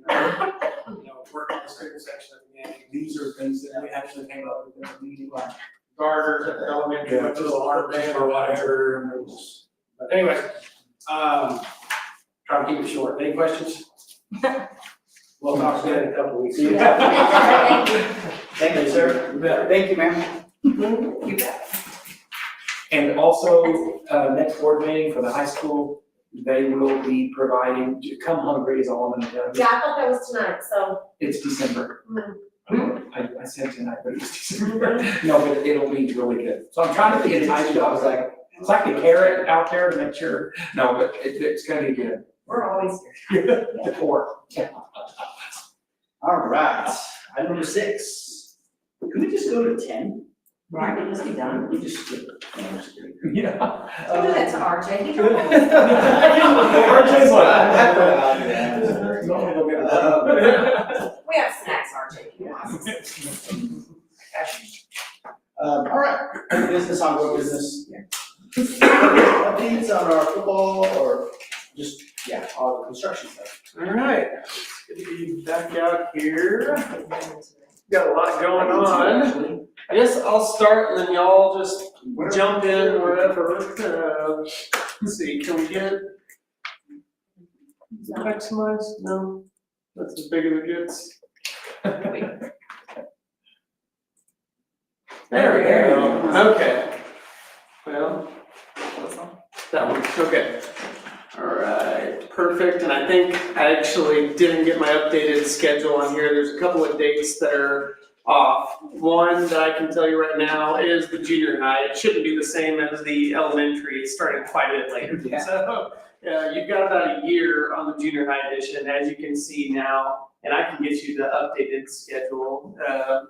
Also for the baseball restroom edition, the existing grades out there and the new building, we started laying it out and we said, something's just a little bit off. And we went out there and shot some grades. And sure enough, we had, the dugout was a little lower than we thought, and they were putting a door that was gonna be coming out where you had to have a ramp and stairs. And so we said, wait, hold on. And so we got Robert out there, we got Lasco out there, and we all kind of worked it out. We're gonna be able to, we're gonna change the door location on the dugout, and we're gonna add some sidewalks and make it all seem like it was well planned. So we didn't plan out the dugout, we planned out the new building beside it, and so that was the problem. We just didn't coordinate with the new dugout location and with the door, and so we've got that worked out. Now that we've got that worked out, hopefully we can fast track that. You know, it had the weird pipe going through the middle, and then now it had the dugout door thing, and so it's just one thing after another with construction, but You know, you guys always say that with construction, is it just all construction that's like that, or is that real? Like, No, it's never a project we touch. Okay. well, you've heard of the border wall, but they. Beautiful. Yeah, so he's got a second shot, but Okay. anyways, let's see. Bus barn, storage building, those are being bid right now, so we should have bids in December, hopefully start construction January, February. So those are on track. Dirt is gonna start moving on the indoor facility within the next week, which is exciting. So that's a big one to start moving on. We're waiting on some glass for the vestibule. Whenever that comes in, they can get that going. And then there's a couple things on the athletics I want to talk about. Pictures. One of your agenda items talks about the auditorium. I think the auditorium is complete. I think we can safely say the auditorium is complete. We've got the longer drapes, we've got the carpet, we've got everything. The stage is flat. And the carpet's blue. The carpet's blue, yeah, so it's beautiful, it functions really well. So I think one of the action items that we have is to really close it out. So it's the final change order, which would take the contract sum with Lasco to 8.8 million approximately. And when you do that, we had a total budget of $10 million. And if you take that 8.8 million and compare that to the budget, that gives you a total spend of $9.9 million. So it actually comes in a little under the budget. Obviously, 2 years ago, we had to raise the budget a little bit to get everything done, the ceiling and all of the rigging and everything done right. But yeah, now that we're finally there, it's a little bit under the budget we talked about 2 years ago. So that's one of the agenda items, yeah. All right, next project. Sorry, these pictures are a little blurry. The junior high's coming along, so yeah, a year out, you can see some of the concrete stem walls coming in. Should have a slab. How long until we have a concrete slab, you think? I spoke with Bill today. They've got probably the end of this month, they'll have all the footings and the stem walls. Okay. They can start backfilling and start doing, there's some sections of floor they can do, then we have plumbing and electrical that go in some of it. Okay. Once they get the footing and the stem wall up and we start backfilling, then it'll take off and you'll actually see what's coming up out of the ground. Yeah, that's nice, so. Yeah. First of the year, yeah, then start the steel going up will be the big thing for sure. Obviously, they'll have seats, some of the nicest seats on a home site stadium that we've ever done. I don't even think Texas Tech has, or most stadiums don't have all of their home site seats as full built-in seats. I went to a game 2 weeks ago at MSU and I was like, this is horrible. Yeah, and these are premium, and that's why we replaced the old concrete so we could get the larger, nicer seats, and hopefully that definitely paid off. They've made a little more progress here on the press box than when this picture was taken. I believe they're gonna start skinning it. How soon? Metal panel going up? The panels came in last week. I'm waiting for the framer to finish his half channels and a few items, and then we'll probably start putting the outside facade on it next week. Next week. Okay, so we should start seeing some movement on that pretty quickly. All right, and so there you can, this is where your indoor will be, way up here. 60 plus feet tall. We were actually talking today about where that demising line and how we'll cut off, access between the new construction and try to finish this off as soon as possible, obviously. One thing that we ran into, which was another weird elevation thing, is around this wall, the survey point and what LASCO is getting and what our engineers designed around are three different things, which is not supposed to happen. And so we spent 4 hours on the phone in our office on Friday, and we're working through trying to all get on the right thing. We know it's not that different because there's something that said that there was a 2-foot drop here, and that's what gave us a big red flag. There's not a 2-foot drop there. So anyways, we're trying to work through it, and the survey was just, there was a couple of weird spots in it, and the survey was done in, there's one in 2015, one in 2018, one in 2021, and so there's like all these different survey points, and we're trying to reconcile it all. So we know that that's priority right now to try to finish the field, and so I don't want to put all that on LASCO not finishing that, because we want to get that concrete wall right, because then AK Sales is going to come in and put the track up next to the concrete wall that goes around that track. And so that's the next steps here. We think we're okay on the north side, and so they think they're going to be able to start on the north side. There's a slight discrepancy on the north, but it's not enough to worry about. I talked to Bill on that, and he said probably, what did he say, John, Next week, okay, so on the north side, and I think we're less than inches here, but there's a foot discrepancy or more on the south side for some reason, so we've got to nail that down before they can do anything else. That looks like the grass is turning for fall, doesn't it? You know what that is? It's the infill. When they put new infill on it, it's sawdust. And it looks, and it Oh, you're talking about on the. Yeah, Oh, yeah, it does. It's turf. Real grass. That's how advanced we are. We even covered a turn for like. I'm sorry, oh yeah, the scoreboard's gone, Yeah. this is an older picture, Oh, since then, yes. We've made progress since then. No, it's not there anymore. It rained. Oh, right. It'll make that feel good. Yeah, and you'll notice even in this picture, the elementary has more done Right, okay. in the pictures actually. And skinned now, so. All right, and so we still do have some time on the athletics. And we've been making changes and using contingency over the course of 18 months. And so we've ran out of contingency on the athletic projects, and there's still things that are coming up. And so we put these on the agenda to ask that we clear some of these previously used contingency items to refund some of the contingency for things that come up after that. So some of these have actually already been completed as part of the project. You'll see like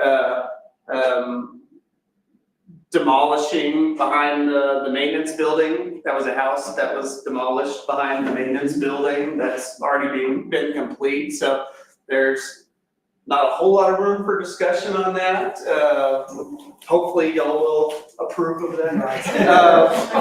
But there are some things like there's the existing metal building out there that we're looking at reskinning to get new metal panels on the northeast side, new overhead doors, just because it was the nicest building in the complex originally, nicest storage building, but now that we've updated everything, now it's not. Doesn't fit in as well with the rest of the complex, so we at least got a price on that. But anyways, I'll go through these pretty quickly. The total price is $704,000, and I'll kind of reconcile that at the end too with our overall budget as well. And RJ, if I can interrupt you. Yeah, go ahead. And I was talking to RJ, we talked about it before the meeting, and we had our own little meeting. I asked him not to let it go 18 months before you see it, because to me, it needs to be about a third of that list, so you can see it in more real time. Yeah. I mean, if you guys are on the same Yeah. page with that, so you don't see it a year and a half later. I'm just saying. Yeah, and especially if we're getting beyond the Yeah. contingency, that was, a Right. lot of times on like the Yes. auditorium, we just didn't get beyond some of Yes. the contingency. I'd like it to be approved before it gets done. Yes, for sure. So, one of the first ones was just the scoreboard design fee. So we worked with a company that does scoreboards, and they designed it for free, and they said, if we get the scoreboard design, you don't have to pay us to do it. Well, they didn't actually end up getting it under LASCO, so we said, the other company's gonna use your design, here, we'll pay you to do that. And so that was, They did a good job. yeah, which is a beautiful design, so we didn't wanna have to change it all up to the new company. The next is actually a credit for using the admin as their office trailer. So you got a $9,900 credit for using the administration building while it was there. No longer there. Yeah, the varsity locker room, that was already previously approved in a different change. It just didn't have the days. They wanted to make sure they added days, because certain projects that are added to the projects obviously add time. So that added 25 days. That was the remodel of the varsity locker room in the existing gymnasium. Site modifications, that was removed a trench drain and detention pond, so that was 48,000. That was where the indoor was gonna go. So we removed some of what we were gonna do around where the indoor was gonna go, because that was planned before we planned the indoor. So we actually got a credit for $48,000. Concession stand adjustment, we added cabinets, sinks, and plugs to the new concession. So Brian said, well, I know we looked at the concession previously, let's look at it again. It's like, how many crock pots can we actually put in here? How many sinks? There's only one sink, I think we need 2 sinks. There's only bottom cabinets, we need another cabinet. So anyways, it was 21,000 to get it to the concession that is there now. Yeah. Big one was the 148,000 for the parking lot south of the field house. And so that's where that house was, that'll now serve as parking for the indoor athletic field and bus parking. So we weren't gonna have parking there. We went ahead and got a price to go ahead and add that, because it seemed like it would be nice to have that even without waiting on the new indoor athletic field, because we didn't know at the time if that was gonna actually happen or not, and it would be nice to have this parking lot. All right, let's see.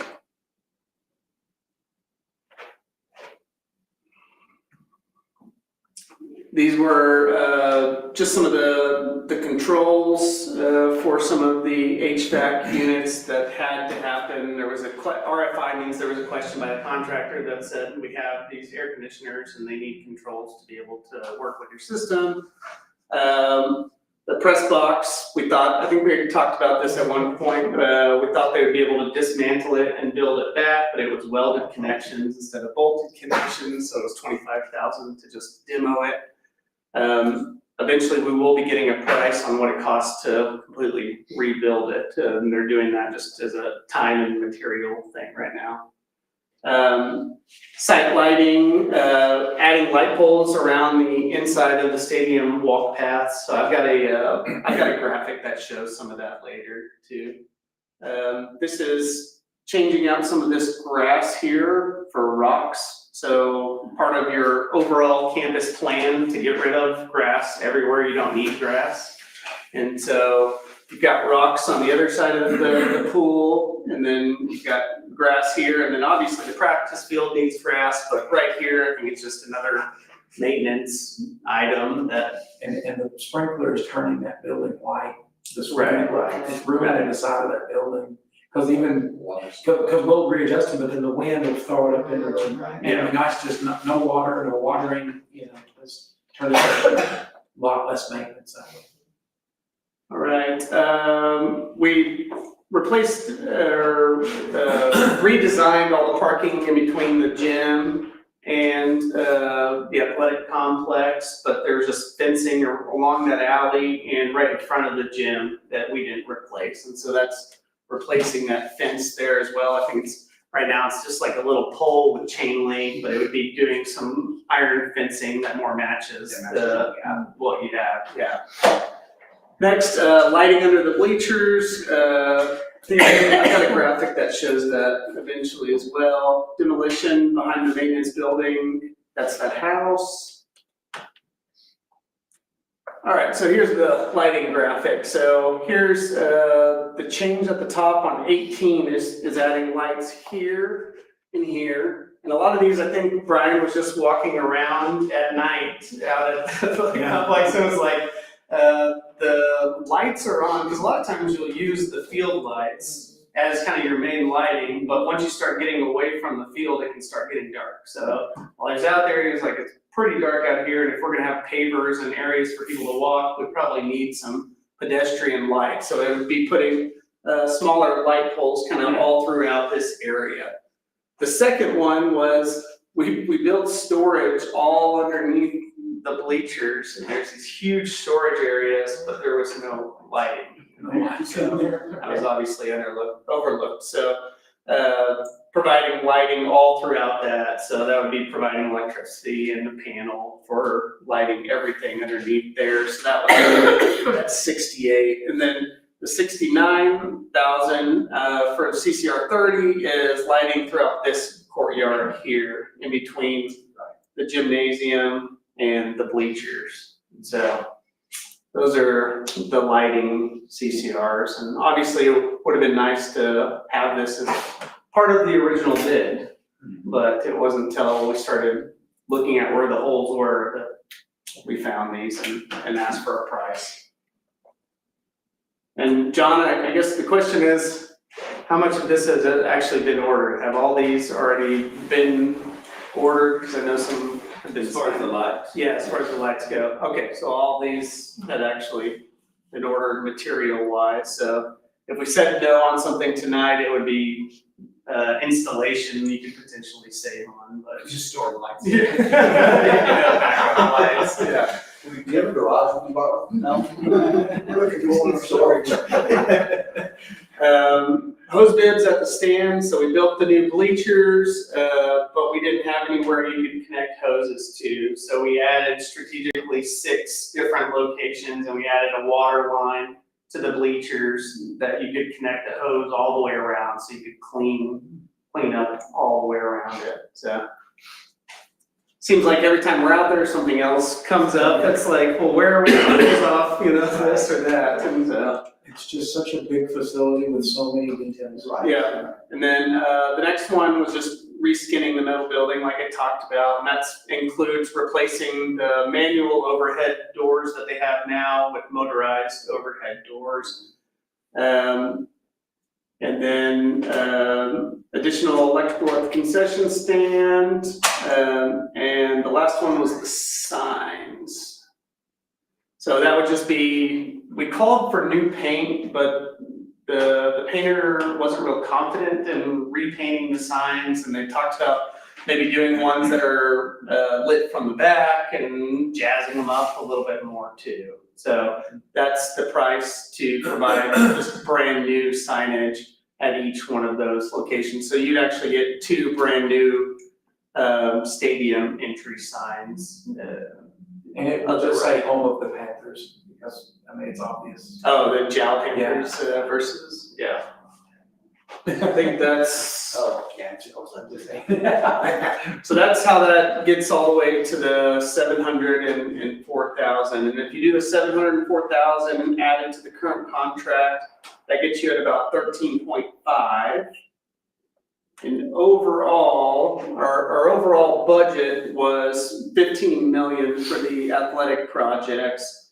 And so if you take the contingencies that we have, That puts you at about 15.34, so that puts you at about 340,000 currently over on the athletic project. So it would be adding that 700, but you're really only about 340,763 over if you accept all of So those what we changes. have, if we up it to 704,000, I'm sorry, maybe I'm missing something.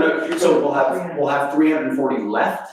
No, that's actually, That's- that's where you'd be going over, yeah. Oh, okay. This would be the total cost, and your original budget was 15 million. Okay. So that would be putting us over, on the auditorium, I showed that we were under budget, and now we're showing that we're about 340,000 over budget at this point on the athletic projects. You started off with the positive. Yeah, I started off with a positive, about 90,000 on the auditorium, and now we're about 340 on It's the okay, I was doing makeup. athletics. And, is there anything that we need to go back and look at as far as some of those go? No? That's a So, long list. do we ever consider, I mean, obviously the projects aren't done, Mhm. and if we, just go up to $704,000, that still leaves us nothing in contingency.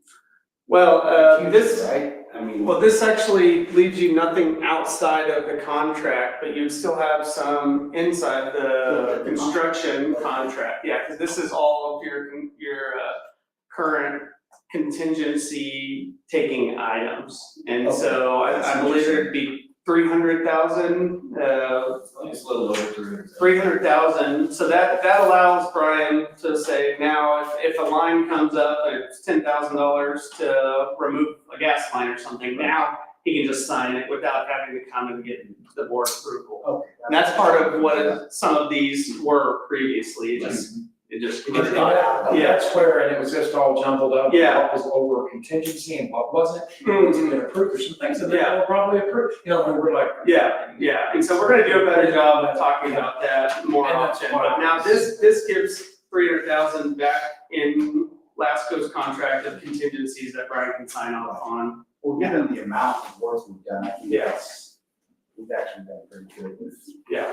keeping up, or you guys have done really good with keeping up on it, because we do, I mean, there's a lot of work. Well, with the, being by the elementary, and being by the gym, Well, and being yeah. building on, I mean, we're I mean, touching almost Every everything. four corners and everything, so.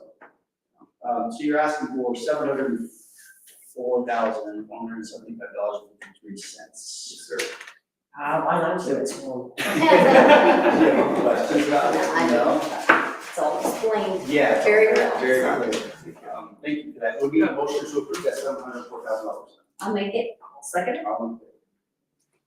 Good deal. Thank you for taking the time to break that. Yeah, for sure, and I also have more projects, if Okay. y'all have time, sorry. Sure. All right, so last time, we talked about master planning, and y'all gave us the green light to start master planning additional projects. Gave you little block boxes and blobs that said, maybe we'll do this, or maybe we'll do that. Well, we've been looking at it more, and now we have a little more defined boxes. And so we talked about adding a team room that would be right off the east side of the gymnasium facing the bleachers. And this would be a space for about 75 to 80 to be able to serve dinner to for athletes and parents, is that correct? Yes, And and the so- multi room, even officials, Right, you can serve, like a hospitality room as well. yeah, They usually go now, yes, no, east side, yes. Now we have like a trophy room, but no hospitality area for, so if you want to do a spaghetti dinner for the kids, and they do that all the time, there's nowhere for them to really have it except maybe a commons area. That's, you know, there's no real area to do that for any of the sports. so this would show, when you walk in, you'd have a door directly outside to that new patio here, or courtyard. And then, you'd have the seating area, and then you'd also have kind of a large, this is an L-shaped tiling. We actually have a couple options that we're gonna talk to the coaches about. But this would be where you'd be able to serve the food. Behind that would be the cabinetries and the refrigerators and all that type of stuff to be able to kind of prep more like a warming kitchen. So this is essentially your kitchen and prep area, and then your servery right here for all of these these tables, and then just a storage room there. Then on the bottom here, this would be a training room. We've got an area for about 3 taping tables, and then cabinets and an ice machine, and then a Whirlpool tub. We got an office, and then a toilet as well for a training room, you know, because we used to have a training room that was turned into an office that was turned into. So now this would be a legitimate training room that would be able to serve the students well. And when we did that major renovation on the gym, everything that it was built or designed for, a lot of it, a building just kind of has a way of morphing into whatever it needs to be used for. Instead of, well, that's gotta be that, we can't use it for that. And we're trying to make it flexible where all those spaces can be used for other things. And because a lot of times the building just, no matter how the architect planned it, Right. if the users aren't using it that way, it'll morph into something else. Yeah. You know, what was supposed to be for that isn't. And then the other thing we're talking about doing is taking this classroom here and then converting that into a girls visiting locker room, taking the old restrooms and adding a couple showers and a couple toilets in there for girls visitors. So it seemed to work out perfect that you would already kind of have the plumbing and everything right there. Yeah, where the, you know, the public restroom for the women's, that was already all there. It's just been covered up, you know. And then lastly, on the north side, we're showing where that old air handler unit was. We would be adding elementary restrooms that would open up to the playground. That would be at the same level as the playground. So you can picture the playground just being right above there. And I've got a zoomed in version of that And there's actually. some water fountains on the wall. Yeah, yeah. So right now there's kind of a big vent out there. Instead of trying to infill the vent with, you know, new brick, we thought we could maybe just do some glass and we'd have a little vestibule here with the water fountain so you could send the kids in and get drinks of water. You could send them in and kind of see them going in and out of the doors of the restrooms. You'd have 2 there, you could make 1 kids, 1 adults, or 1 girls, 1 boys, kind of do the flexibility of whatever you want. Anyways, this is the zoomed in version of the locker room. Any questions on those? The drawing. An architect in our office, yeah. It wasn't me, actually. We had the kindergarten. The student, yeah, it was the student council president. That's what he was ruler. She would look bigger if she did. So yeah, we're talking through options right now, but I think either way, like the size is really what we want to get at right now, because we can work through a lot of designs, but just making sure that we have the square footage right, so we can put a number to it. But this one shows more of an island shape and having kind of, this is the service area, and then this is kind of the seating area. This one, you'd be able to have it a little more lockable, I guess, all of the equipment and cabinets. This one's a little bit more open, but it gives you a lot more space for prep and cabinetry. It's that little corner thing. One would be a janitor closet, and one would be a storage closet. Right. Yeah. So, I don't know if you'll have any preferences, but. We were gonna ask the coaches. Yeah. And, you know, and see what the users of the building, see what they think.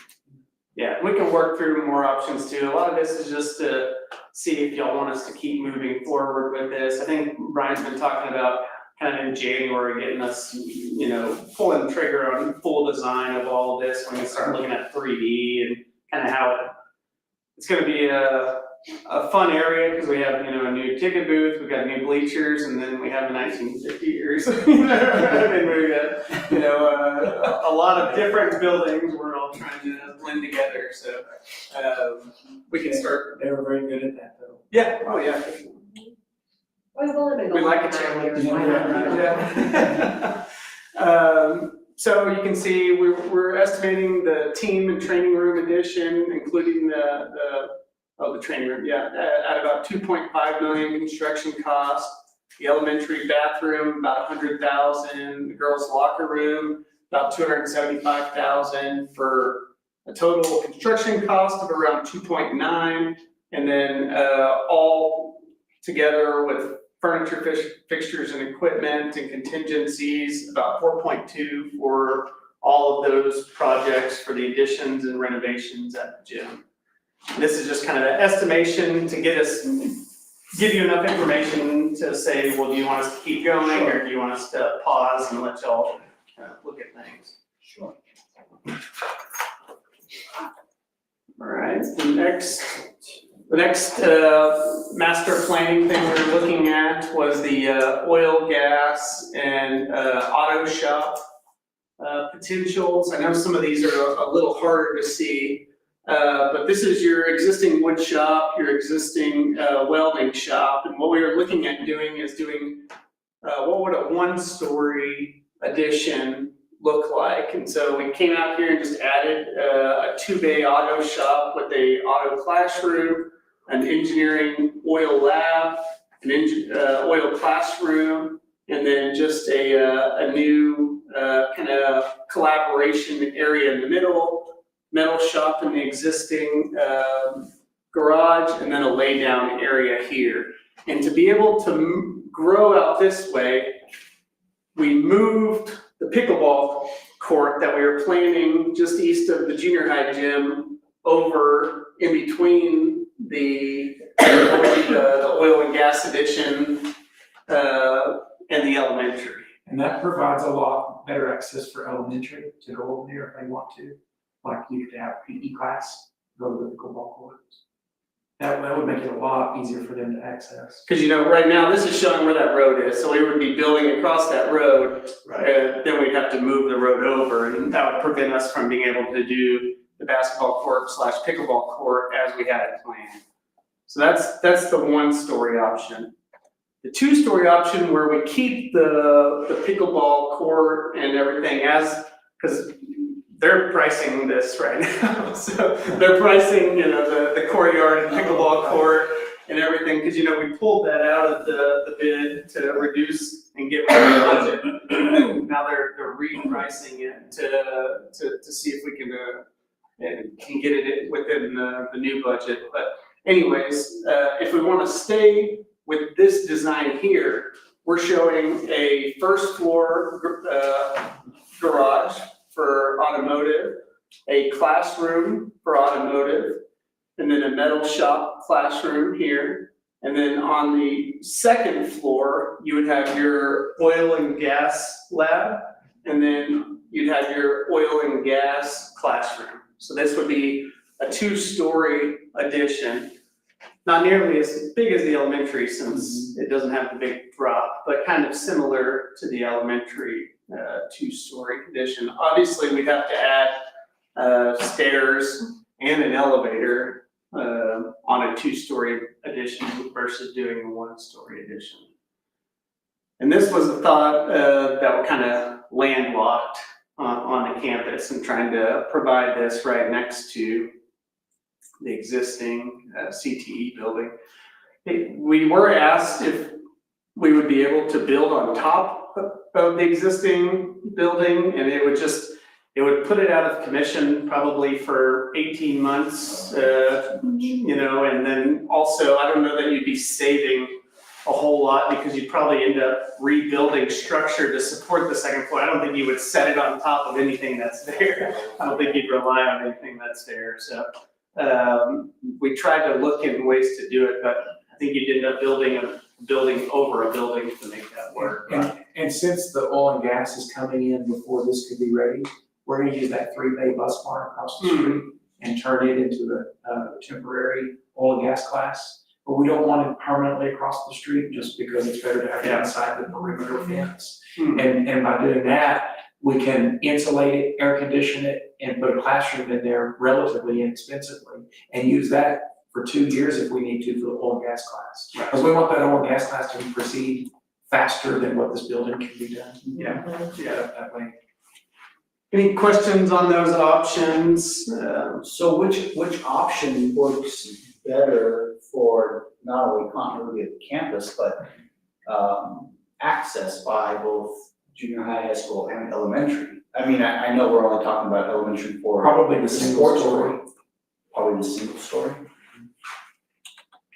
That one. That one. Yeah. But now that would change everything that they're currently trying to do, right? Yes.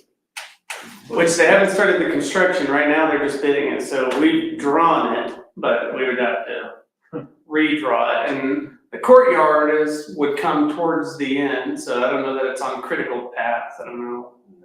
So I don't think it would prevent it from happening, especially if you think this is gonna happen, then it could become part of this project versus. And that's where, high addition. so even the additions to the gym, this addition here, that's where I'm gonna get with Nicole better, and we've got to really kind of forecast our SB9, Mhm. see where we're at, how much is done, how much is encumbered now after tonight, how much is left. When will it catch up before we can put it out to bid? Because I don't want to put it out to bid not knowing it can. I mean, that's what I'm saying is that's gonna be a while. That's why that oil gas class, put it across the street and then put that in our overarching facilities plan. That's what I'm thinking is a little more, we don't want to spend out before we get it. So this is what I was gonna give to, Nicole and let her see, we've got this bidding, we've got the parking lot and storage building that we're estimating at 1.7, obviously in December we'll have a better idea. Bus barn at about 8, junior high courtyards at 4, and some of that can be put on hold as well. And so we've got that as far as bidding goes, that hasn't been accepted. So we've got about 13.7 that's bidding, not accepted yet. In design, we've got the auditorium regrading the steps and trying to rework those steps there. We've got the elementary playground, trying to flatten that out, which I know is a priority as well. We've got the gymnasium teen room, which we said was about 4.2. The oil and gas shop, trying to get that up and running by summer of 2025 if possible. It's pretty aggressive, but LASCO thinks that it's possible, and that would be about $225,000. And we're gonna try to see if we can just kind of go in there and point and say, this is the equipment that needs to go here, and give us a quote on, what it would take to hook up this equipment and add this insulation, and try to just get it up and going as quickly as possible. And then, and obviously with the little blocks that we had, this is a very ballpark estimation at about 8.6 for the oil, gas, automotive addition to the CTE. And so we're gonna give this, which is about 15.5 million in design, for a total of 29.2, give that to Nicole and see kind of where she would think, is this, are some of these 2025, 2026, or further out? Should we not be looking at them, or can we pull the trigger now? So, is there anything on the list? This is just my opinion, and I don't know what you guys think, but if it came to making a decision between some of those those bottom few projects, I think the oil and gas and automotive, the automotive oil and gas CT expansion out prioritize the gymnasium, team training room, locker renovation, things like that. Mhm. I mean, we would put a lot of money into it already, and I'm not saying I don't think we definitely need more. But man, that's 4 million I know it's very early, but of $8.5 million, that's almost 50% of, we saved that much money. When you Prioritize it. If we made that a priority over the team rooms and training rooms. Just a thought. The training room was kind of bougie. It is. We can get them a tank and things that ice in, and just sit in it. There we go. There's plenty of stock tanks. We have those for trucks. Okay, so yeah, we can reorder these and then. Keeps us $4 million. We can definitely move that in the list. Yeah. I mean, the whole training thing's really nice, It is, I agree. but the automotive and the oil field, that's like career ready. Yeah, that's So you right graduate, now. they've got a job. Right. That was our industry, so. Yes. Anyways, I don't know if you have any partners that might be willing to help with some of the equipment or something like Oh, that. sure. I know, Yeah.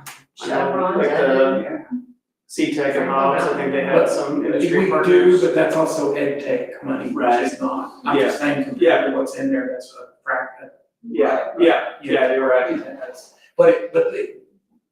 Actually, Franklin Mountain is getting bought out by Coterra. Yeah. And so Coterra, I called them the day after I found out, or the day, and they're already wanting to be on it. And then Franklin Mountain, Rachel and Clay are gonna stay on the board, on the committee to get it going. Yeah. So that's, So, I mean, it's going forward. What do you need from us tonight, RJ? Well, now, I think the next step is really getting with Nicole, and then what Brian was talking about is maybe in January, we kind of have an idea, do you want us to start designing some of this to where we can have it ready to put out for bid in May, say the SB9, you have a certain amount that you're comfortable to put it out for bid over the summer, then it would be ready. But the decision is, do you want us to design automotive, and oil and gas, and the gymnasium team room, or just automotive? You know, that's kind of the. And what about the courtyard that they're already in the process of bidding, right? Yeah, That's something you guys. yeah, that's a pretty big one. It's probably gonna need to be, do they just leave that corner alone over where the C-Tech is and develop, you know? Well, if we look at those drawings, the one story versus. Yeah, the pickleball court won't change much, because it's still gonna be the same size, just different location. Yeah. And we still need to develop that area where the greenhouse is gonna be and. Yeah, because this isn't showing the greenhouse, you still have a fire lane. And then where the Panthers and that grass area, converting it over to turf. Yeah. A lot of it could be done. Yeah, I guess we need to figure out one story versus two Yeah, story. that's what I'm saying, is And one then- story versus two story, not all the other stuff, just.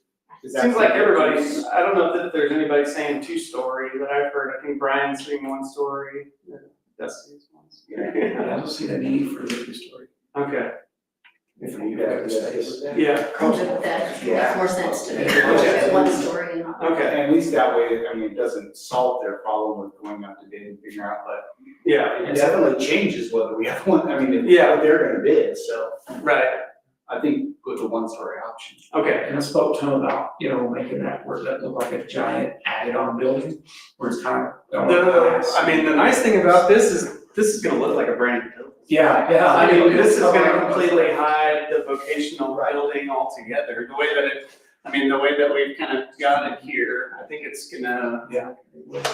It's gonna be very nice. Well, so I think, yeah, one story option. One story, and then reconfiguring that, and still trying to keep the pickleball courts. Just looking back and forth, I think this might be smaller than a full-size, basketball court placed right here. Is that gonna be an issue if it's not a full-size basketball court? I think it's showing, pickleball, I think it's showing full-size basketball. We'll try to get full-size basketball anyways. Yeah. Yeah. Given the whole scope of what we're trying to do. Yeah, I know the oil and gas and automotive, I mean, that's the inputs we're talking about. Alright, well, that helps get us going. Anything else we need to? I don't think so. Okay. Thank you. Did we miss, I think the auditorium was the only other, Change the the final auditorium change order of the contract, auditorium. okay. I'll make that motion. I'll second. Okay. Alright. So we got that change over. Done with the auditorium. 704, how about it? Yeah. I'm gonna reiterate and correct you just a little bit. Okay, alright. Well, let's start with this bill. I got, confirmation today, this class won't be shipped till December the 18th. Okay. He sent a paper to John and I both, and he said Conair is running way behind on deliveries. So December the 18th, he said as soon as he got it, he would come put it in. So that's where we're at on that. So we're just gonna make a big circle. Auditorium's almost done, but not quite. And RJ didn't know this, I just found it out a while ago. The sound panels are coming in next Wednesday.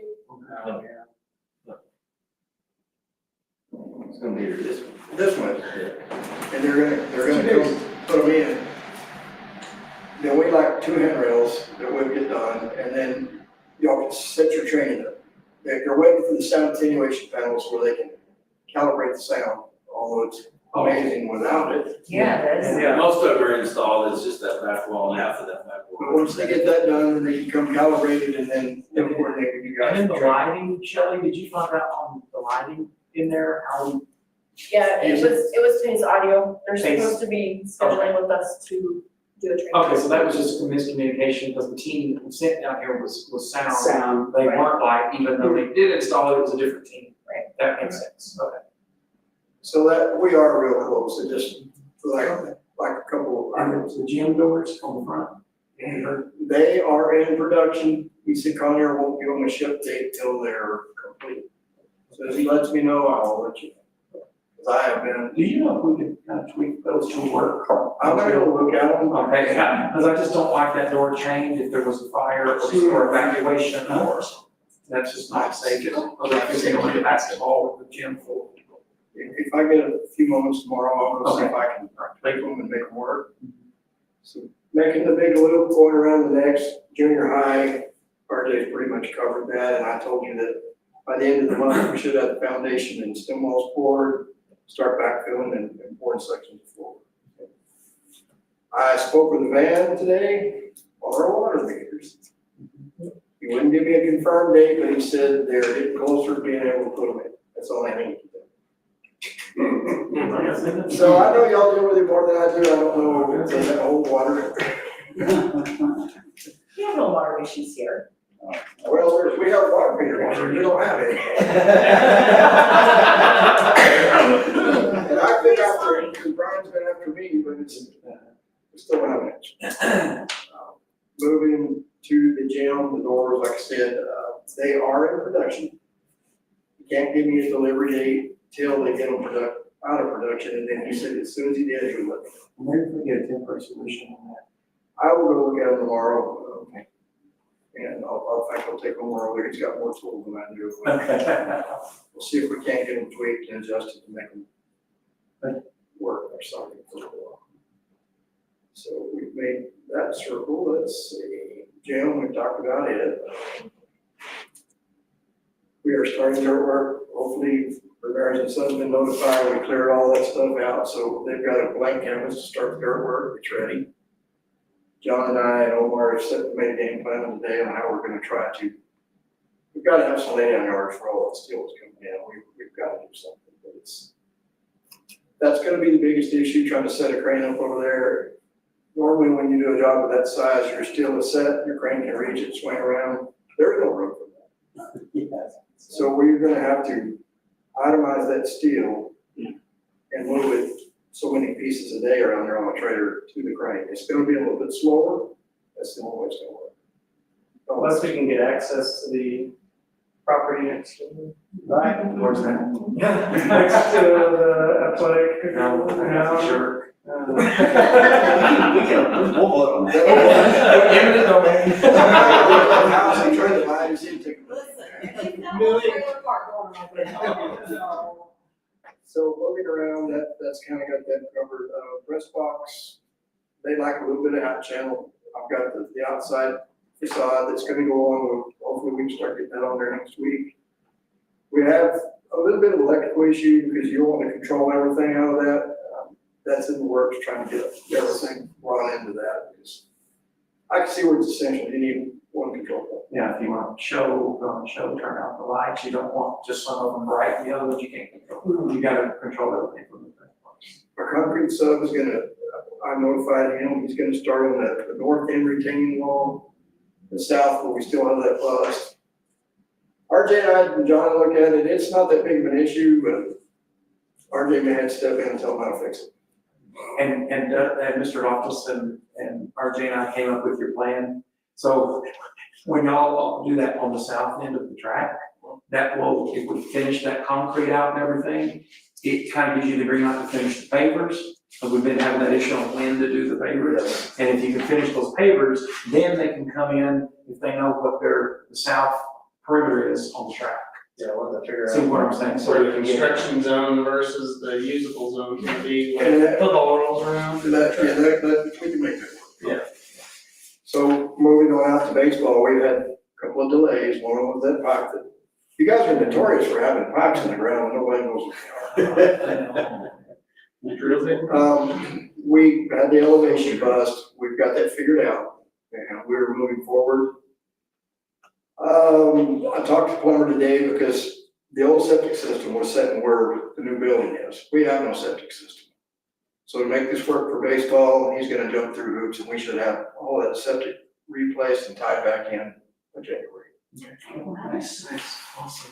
And that job's relatively small, Omar's gonna be overseeing it, I'm just gonna keep an eye over his shoulder.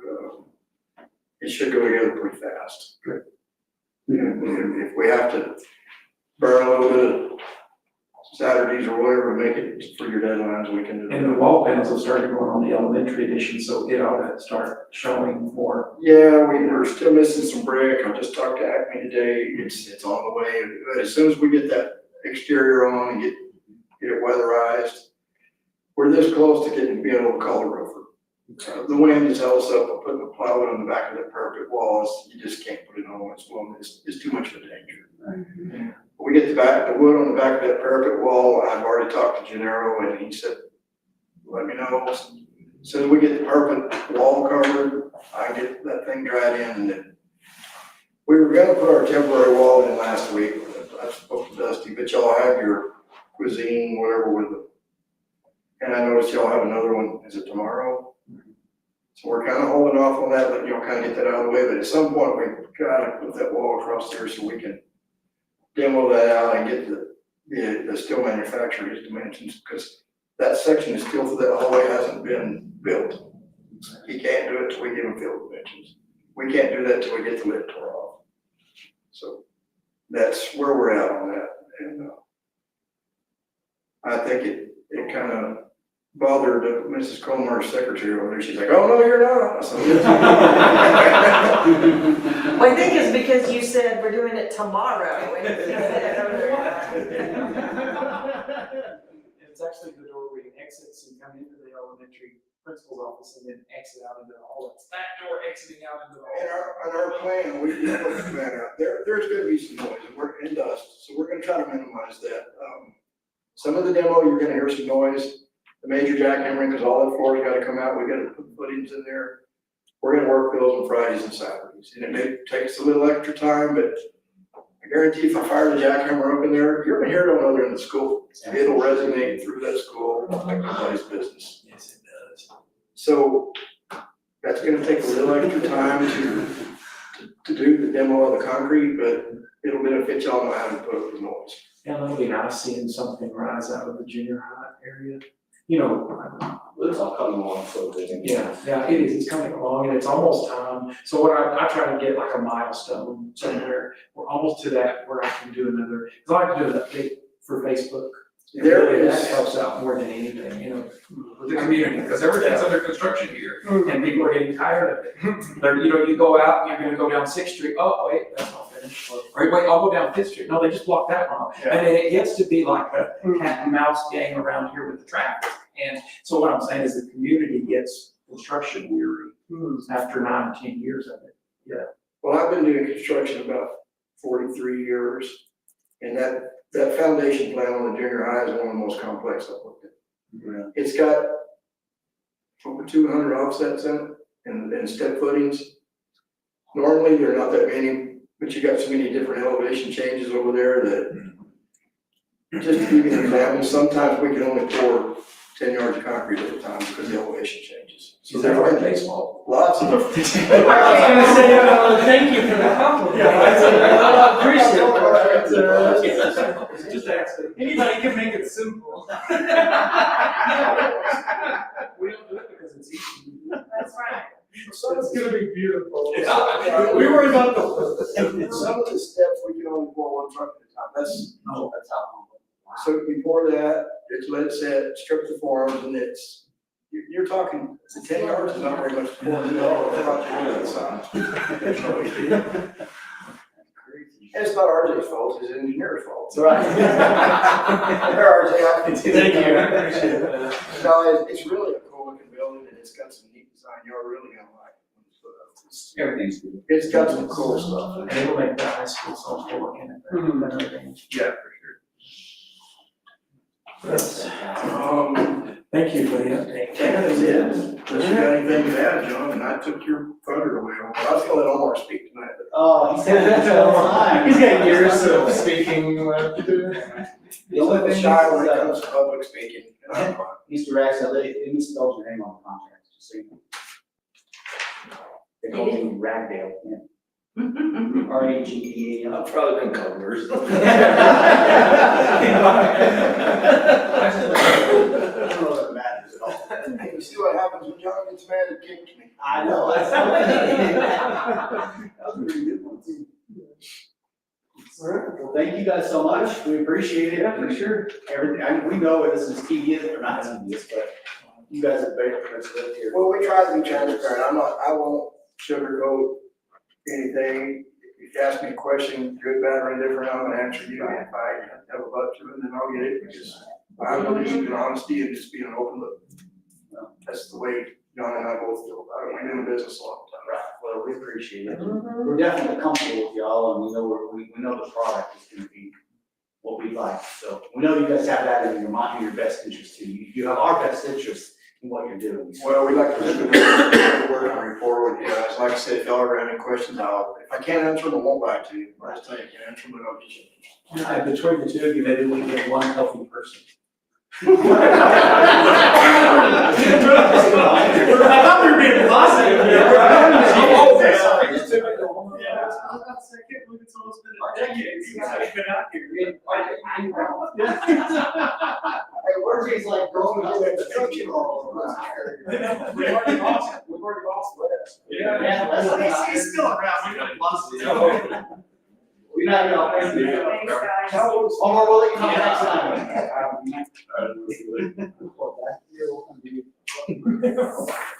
There's one guy like this, one, yeah.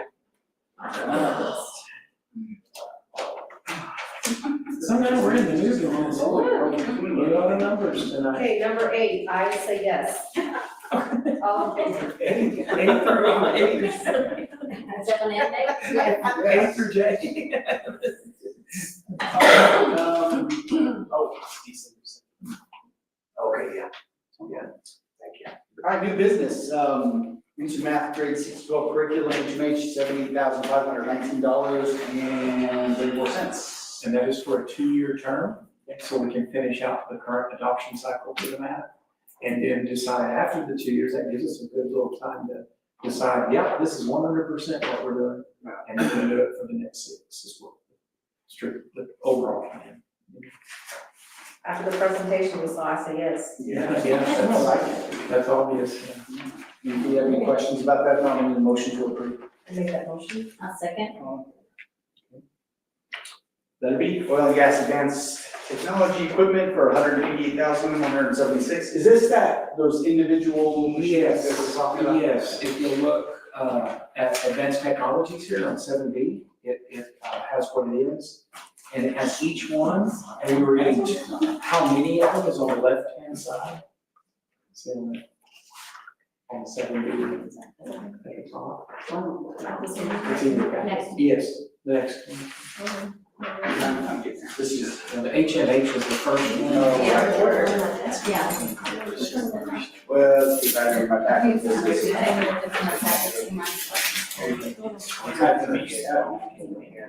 But what it is, it's each machine and what they do in the curriculum for the pumps, the mechanical drives.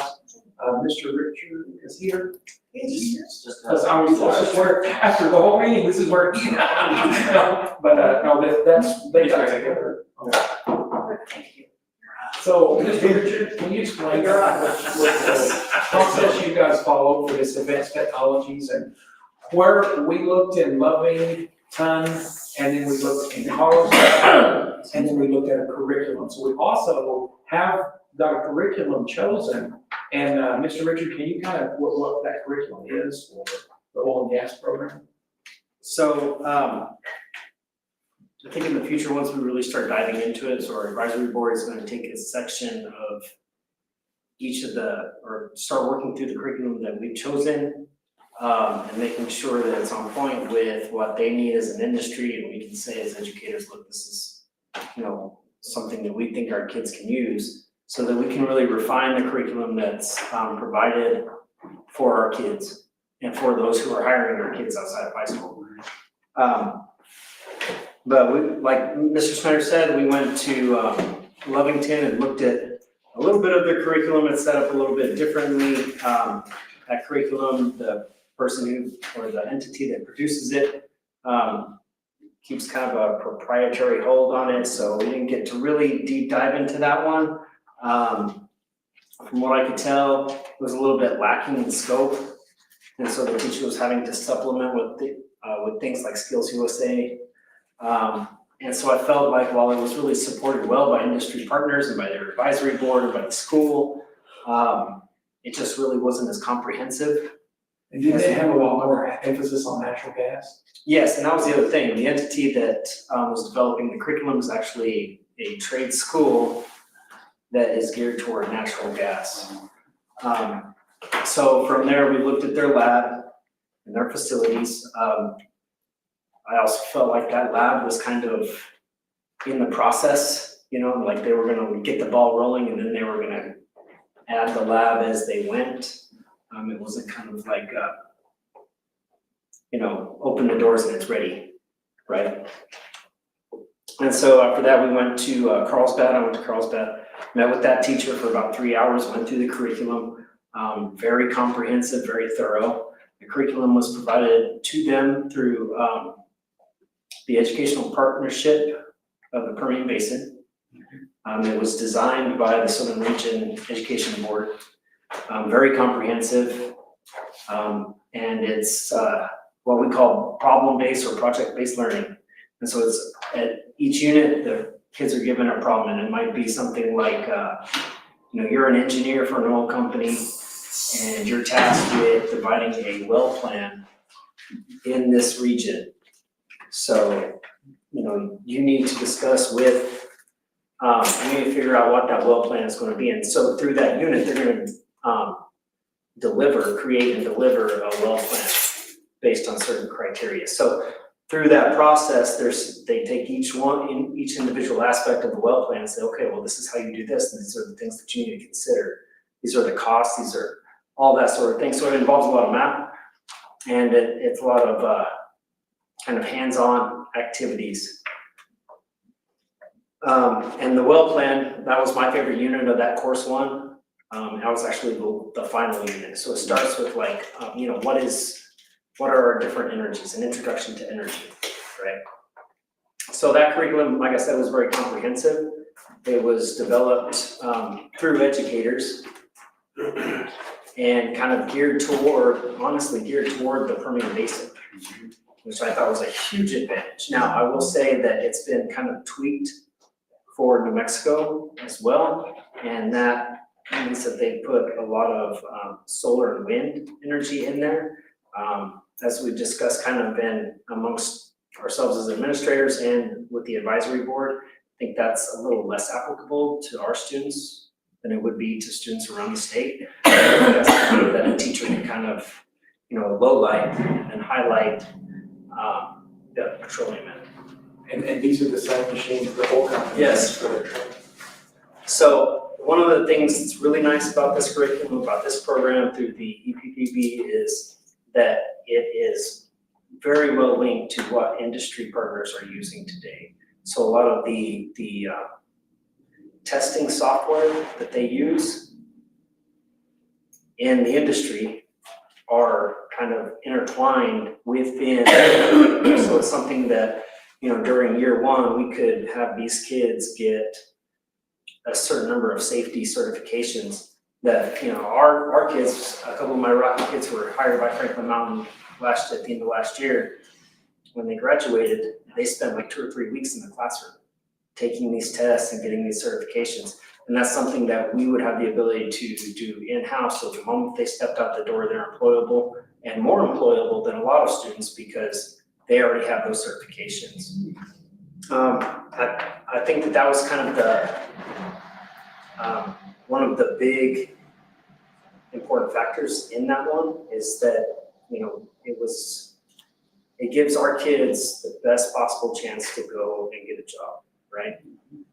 And so the way the program is kind of set up with the advisory board is they've kind of committed to giving what they call bonuses. And so bonuses may be like FR hoodies, or for upperclassmen, a pair of steel-toe boots, things like that, things that they will actually use that saves them a little money, and those bonuses are based on attendance and grades. So there'll be certain expectation, look, to get the bonus, this is what you need to do. Industry partners have also talked about taking students at the end of the year that are in the program to either like the Petroleum Museum in Midland, or I think it's actually in between Midland and Odessa, taking them out to a drilling rig, which we already take our freshmen to out anyway, allowing them to see things in the industry that maybe they're not aware of, but kind of get eyes on them and see what they may be working on someday. So the quote in front of you is through a company called ATC, Advanced Technology Consultants. They work with the EPBB to provide all of the equipment trainers that are used in the curriculum. They send somebody down to train you on them. They will have them delivered, they will set them up, they will install them, and they will train the teacher on using them. Those come with hard copy as well as digital curriculum. And so it's a campus license, right? So you need one campus license for all the digital curriculum. This quote that's worked up here, this is for 2 sets of the course 1 equipment.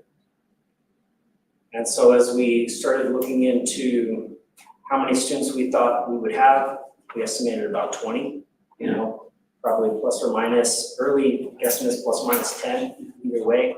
But that would give us, well, we estimate about 10 on each machine.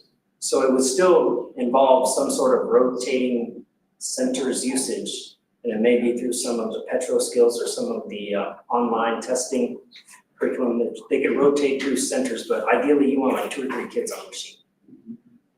So we thought it would be best to start with 2 and go from there. Hopefully we can keep class size small, but that's dependent on a lot of different factors, scheduling and other things.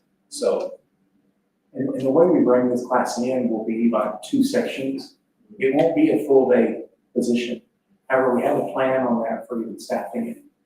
And so to have somebody. When is this supposed to start? August. Oh. Yeah, our idea is to roll it out as soon as possible, but I think the emphasis is on rolling it out well. Right. Having it to where students can step into a classroom space, even if it's across the street, where they aren't waiting for equipment to be delivered and set up and trained and all of that stuff, and kind of just wait, right? We want to be ready to go. Whereas Lovington is sometimes like, well, we're gonna get a trainer in a couple of months, so just wait, it's gonna be phenomenal. We wanna be ready to go, and so that's why we're getting this quote. I reached out to the EPBB and also the teacher in Carlsbad and said, look, when do we have to order this stuff to be ready to go, to hit the ground running, basically August 1. So she said, we need to order by January. And so the curriculum, you'll be seeing it soon also, just so. Yeah, so in our next advisory board meeting, we will start kind of diving into that curriculum and making sure that everybody understands. Right, and I'll have for the curriculum, and like I said, that's all delivered through the EPBB, and having an arrangement with them, I have a contact person there, so I think having an arrangement with them is gonna be beneficial. Certainly for this, because like I said, this curriculum is so comprehensive. I mean, it's a huge, it's so comprehensive. The Carlsbad teacher, who was actually by trade, she's a teacher, right? But before she was a teacher, she was a geologist in the oil field. And so she actually helped write the curriculum. So right now they're developing year 3. She helped write the curriculum, but it's so comprehensive that she didn't get to that 5th unit in that first year. So they started year 1 last year, they're in year 2, she picked up year 2 starting with that well plan unit, because there was so much there that to just didn't get to it all. And even Rachel, like how to drill a well in 4 easy steps, she was like, I gotta see that. So Rachel with a friend of mine, they clicked on it, and said, that's like pretty accurate. We could use this in our training. They were kind of like, man, this is better than what we thought it would be. How many students went to CTEC and Hobbs? I may be wrong, but I think initially that first year when we were sending juniors and seniors, there was close to 20. That's what I mean. Yeah. So just out of curiosity, I'm just wondering, why would we only get 2? Why wouldn't we get 3? So I think probably, what we're foreseeing right now is if we have 20 kids interested, then we're talking about 2 sections like Mr. Snyder said. We're talking about 10 a class. If we're talking about 10 a class, we're talking about groups of 5. And if you split that into groups of 2 or 3, we'll be working on some of the Petro skill stuff and supplementing here, and working on a trainer, so. I was thinking that we have groups of, 2 groups of 10. And we could have order 3 more machines, machines if we got 3. You know, you could be closer to that 2 to 3 people. Right, and I think that was kind of that number because a lot of, Carlsbad, for example, they were 1. They only had 1, and they had more kids. Yes. Oh, that's great. They've got a huge number of kids. Yes. Right? But when we looked at their lab and we started talking about numbers and looking at different things, I thought, you know what? It's gonna be better to start with 2 and be set up for 2. So that we give it the best possible chance to where kids aren't sitting bored or waiting their turn constantly. So I think that that's a pretty good number if we're looking at about 10 per class, because you're talking about 5 per machine. So, that's, like I said, really close because they said 2 to 3 per the machine. So, these machines include the workbench is priced on there. The curriculum, it includes, if you look back down to the 3rd page, toward the bottom, it includes the training, the on-site specialist. One thing I'll say about the curriculum is that the EPPB will train our teacher this upcoming summer, so they'll be ready to rock and roll come August 1. This includes the mechanical drive, so it's like belts, pulleys, chains, and gears, right? Just kind of basic stuff there. So a lot of these trainers are used in course 2 and used in course 3. So it's something that's not like, well, we're gonna use it that first year and then the next first year is gonna use it. So it's kind of supplemented. It gains complexity as they move throughout the different courses. The second one is pumps. You can see there's just a single pump system, and this is basically a complete package. Everything is itemized kind of there, everything that it accounts for. And if you look at, honestly, once we get it and get it installed and everything, you come see it's just phenomenal equipment. And then there's a multiple pump system. The AC/DC trainers here are, yes, yeah, it's not the rock band Xbox. There's suitcase, what they call suitcase trainers. They come in a case, but they can build circuits. They have to troubleshoot circuits, things like that. So the fluid power, you can see that whole section I've zeroed out. Actually, that's not included because none of that is used during course 1. It's used during course 2 and 3. So the cost that you see is just for that course 1. 2 workstations for each. That's just not bad. That's, I mean, that's expensive, but it's not. Well, there's 2 good things. It's EdTech Notes and it's TIPS.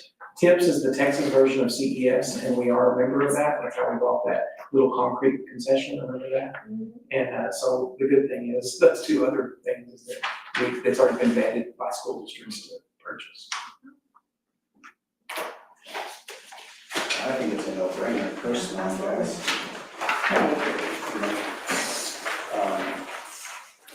And I definitely, my thought, I mean, again, if you guys think that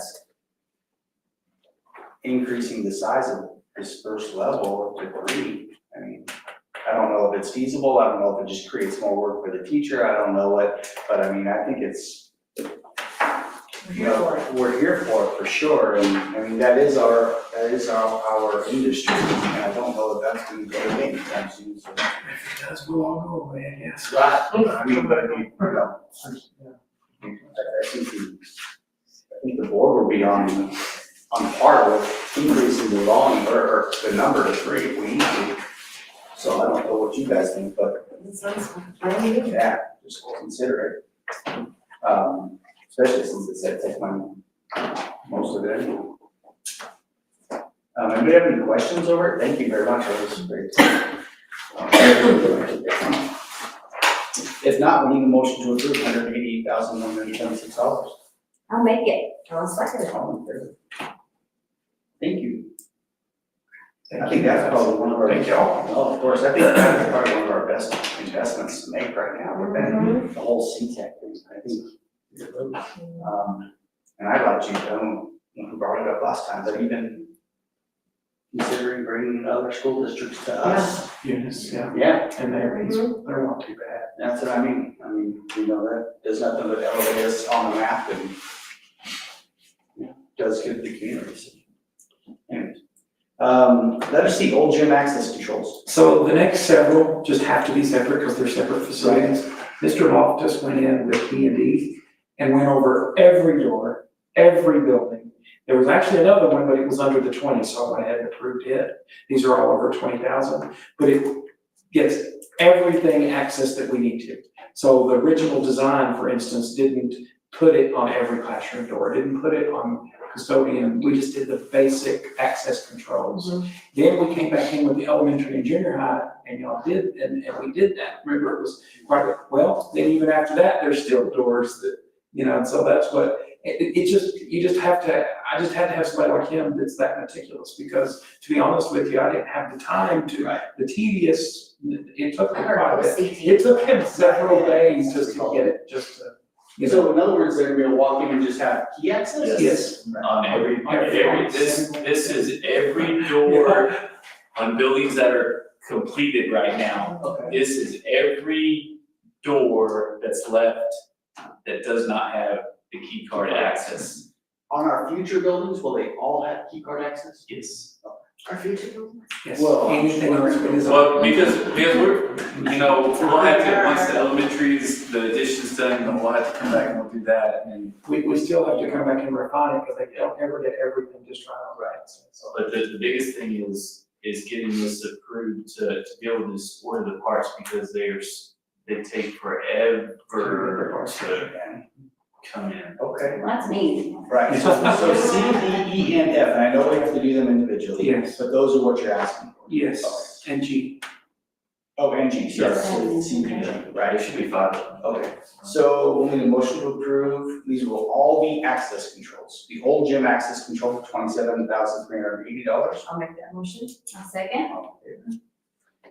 Access controls for the high school, $59,093.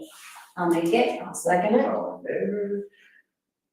More high school gym access controls for $79,000. I'll make that motion. Okay, I'll second. all in favor? Elementary access controls for $157,329. I'll make it. I'll second it. Lastly, administration controls, $21,007. I'll make that motion. I'll second. All in favor? It was a pause. What? So, So close. So- Don't do it. And just a footnote, it's about 5,000 or 6,000 per door for the access, so that just tells you it's not that many doors, really. It just goes over 20,000. Right. And then some of it, like the gym, that big gym was never planned out correctly by HB. We had trouble from the get-go, even on the doors not fitting and so anyway, it's just cleaning But up. we weren't gonna mention that. We had trouble, that was like an afterthought for them, they were ready to leave town by the time they started that gym. Yeah. Just saying. So, with all of our, the indoor facility, the junior high, the elementary edition, these are all on our radar, right? All these other doors and such. They are, now there may be an approval or something like that. Right, but I mean, we're, They're already. ahead of, Yes. we know that they are all, we want them all key card access. Yes, absolutely. Thank you.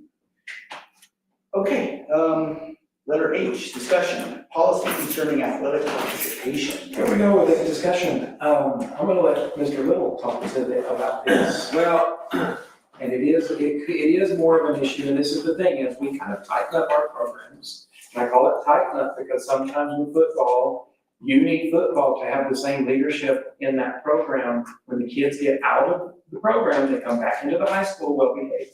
Well, that takes a lot, that's not just, you know, if you have a program that's just kind of willy-nilly and the kids doing whatever they want, when they come back into the school, they don't know to turn it back onto academic. I'm just saying, kids are kids, and so it just shows you what adults need to do, is what it tells me. So what we've done is we've tightened up some of the programs. Well, in the process, our concern is going forward, when you tighten up football, well, if you don't tighten up everything, and if you don't have it all the same, then you're gonna create problems in the next sport for the next coach. And what happens is kids say, I'm not playing for that coach, I quit, but I'm going right into basketball. Not that easy. You need to stick, that's what, it's sticking with it. And if you don't, then it could affect you as far as playing the next sport. Yeah, we had several quit in football, and, we had some kids that actually quit basketball, they came back. And it And just, so it's just becoming an issue, and I don't think quitting's a good thing to teach and to allow it, and it affects all the other kids. And, there, in the rules right now, it says basically that the next coach cannot allow them to play the next sport.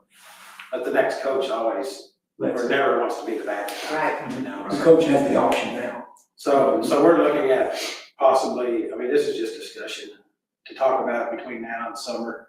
And, I know it's an issue for another board member that's not here also. I thought maybe, you know, I was hoping he would be here. But, it's, something that, for me, is an issue as well. I mean, I don't think it's a good thing to let kids quit. And, Right. you know, So this for- sport's tough, so the next one's gonna be easy. I'm just gonna quit and hold out or, So can I ask for clarification? So what you're saying is, so football comes first.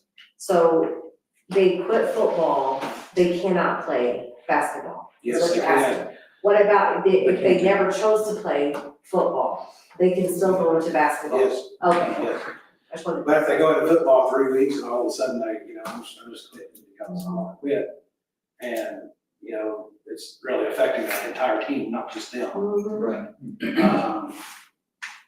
But it's just not a good thing. And it just gives them more consequences, like, so you're not gonna play the sport that you actually want to Think play. about it very So, carefully. yeah, It's interesting. like, you know, What, and I know, again, just discussion, so we have plenty of time to discuss it again.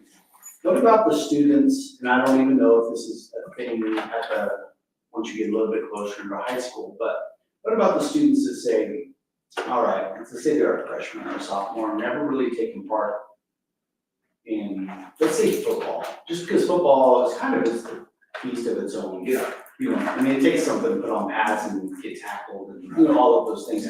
Let's just say they try it, and they think, okay, I'm gonna give it a try. 3 or 4 weeks in, they're like, man, this is not for me. Yeah. I don't like it.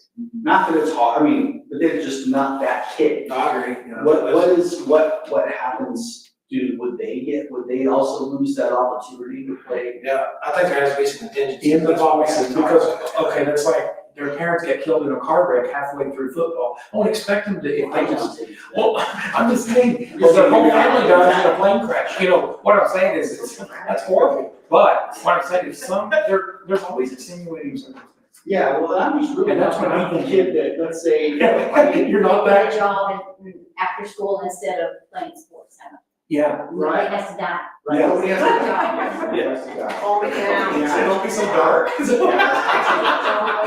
You know, I related back to. Well, even in a situation like that, I don't think there's a good job unless maybe they need to support the family or maybe There you go. It's not. Well, but there would be an idea or a contingency, some sort of caveat. And the only reason I even asked is I think of my son Brandon, now of course he started playing in 7th grade, but I didn't do it last 2 weeks. So like, he will never play that sport. He played it the whole time. But that being said, they very easily could have just said, that's just not for me. but if I don't like it, then I'm gonna be locked into not, I would be able to. I really like playing basketball. And so it might discourage them from trying it. Right. Yeah, I agree with that. But that's probably less than 1%, I mean, I would assume, right? So it's just something to think about, but I do agree with the whole continuity of, once you commit to something, you don't quit, you just take it out. And like a lot of policies, yeah, because Sign a contract. a contract, Season. and then you could have an administrative override. It becomes easy in life to quit once you start. It does, very easy, very easy.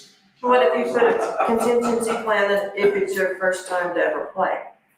Right, Oh, yeah, if you want to try it out type of thing. But I think those, what I really wanna do, what I really wanna do is just have the athletic director put something together with the coaches, bring it to us, bring it back to you maybe. Right. Talk about it, maybe it needs to go back to them, we've got, what, 6, 7 more meetings before we have to make a decision. Yeah, and We don't have to make a decision, but I mean. And that's what we do with policies, we put it through a 3-month process, so so it can be vetted and make sure it's not a knee jerk, and make sure it's not, you know, but that's. Especially, well, I mean, my own soapbox is today's kids, they do quit very easily. The moment they hit adversity, they. When we have these oil field meetings, we ask them, what is the, well, I can't remember, Mr. Richard, you asked specifically, what are y'all seeing out there in the kids, you know, young kids when you hire, what's the biggest issues? And they said, showing up, not showing up, late, and quitting. Right. So, I mean, it's just, Yeah, they just. it's not gonna change if we just keep allowing it. Yeah, and then we have, say, our programs where they hire them, and then those kids quit, that they hired them, well, that doesn't say a lot. It looks bad on us, even though it's really not us. You know, what I'm saying is, I think if we at every point encourage them not to quit, and, you know, have programs that are conducive to not quitting, then I think that it would overall maybe help them not quit that job. You never know, yeah. I think it's worth the discussion. Yeah, for sure. For sure. Yeah, bring that forward. Okay, I'll do that, I'll get coaches for athletic director. I do think there needs to be a little bit of a contingency for that 1% that's out there that. I don't wanna discourage people from trying. Yes. There's always, like he said, there's always a circumstance where it could, you know, warrant Right. the situation. Yeah, I mean, There has to be an override button. That's right, yeah, we don't need to write a caveat for like parental A giant plane crash, nothing like that, a chemical spill, nothing like that. Yeah, okay. Calamities. So we'll just We'll just keep it on the line. Yeah. Just to let you guys know, we introduce it now, so you can see, so just be expecting, it may not be on the next agenda, but it's Right, on just there. something. Okay, perfect, thank you, sir. Strategic plan. Okay, so if you look at your strategic plan, it's pretty simple, because we've been looking at this a long time. However, what we needed, it was a draft last time you saw it. So it's gonna go from draft to approval it's the blue on the top. Sorry, yeah. I'm looking.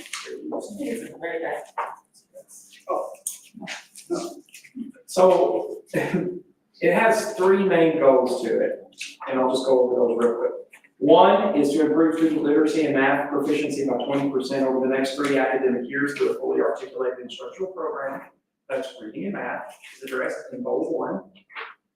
Goal number 2 is enhance parent and community engagement at all the school district by implementing a comprehensive plan that promotes open communication, collaboration, and active involvement, resulting in the increase of students, parental, and community involvement by 20% over the years as measured by surveys, attendance, and responses to surveys.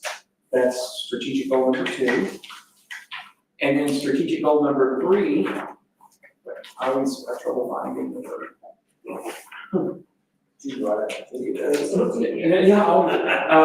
Design career technology pathways to meet the needs of students and the community for economic development. So the overall plan is good, but within the goals, we want to tweak it and put different timelines and different percentages. Because the 20% is a blanket percentage that really has no value after we started looking into it.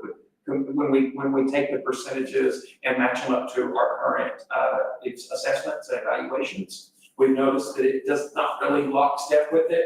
And we looked at, we were like, why over the next so many years? So this thing, what I'm bringing the point is that it's a living document.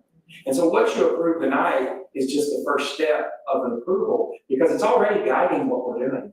If you've noticed, everything that we're doing and everything they're presenting, even down to the 5th grade council, all of that is part of the strategic plan.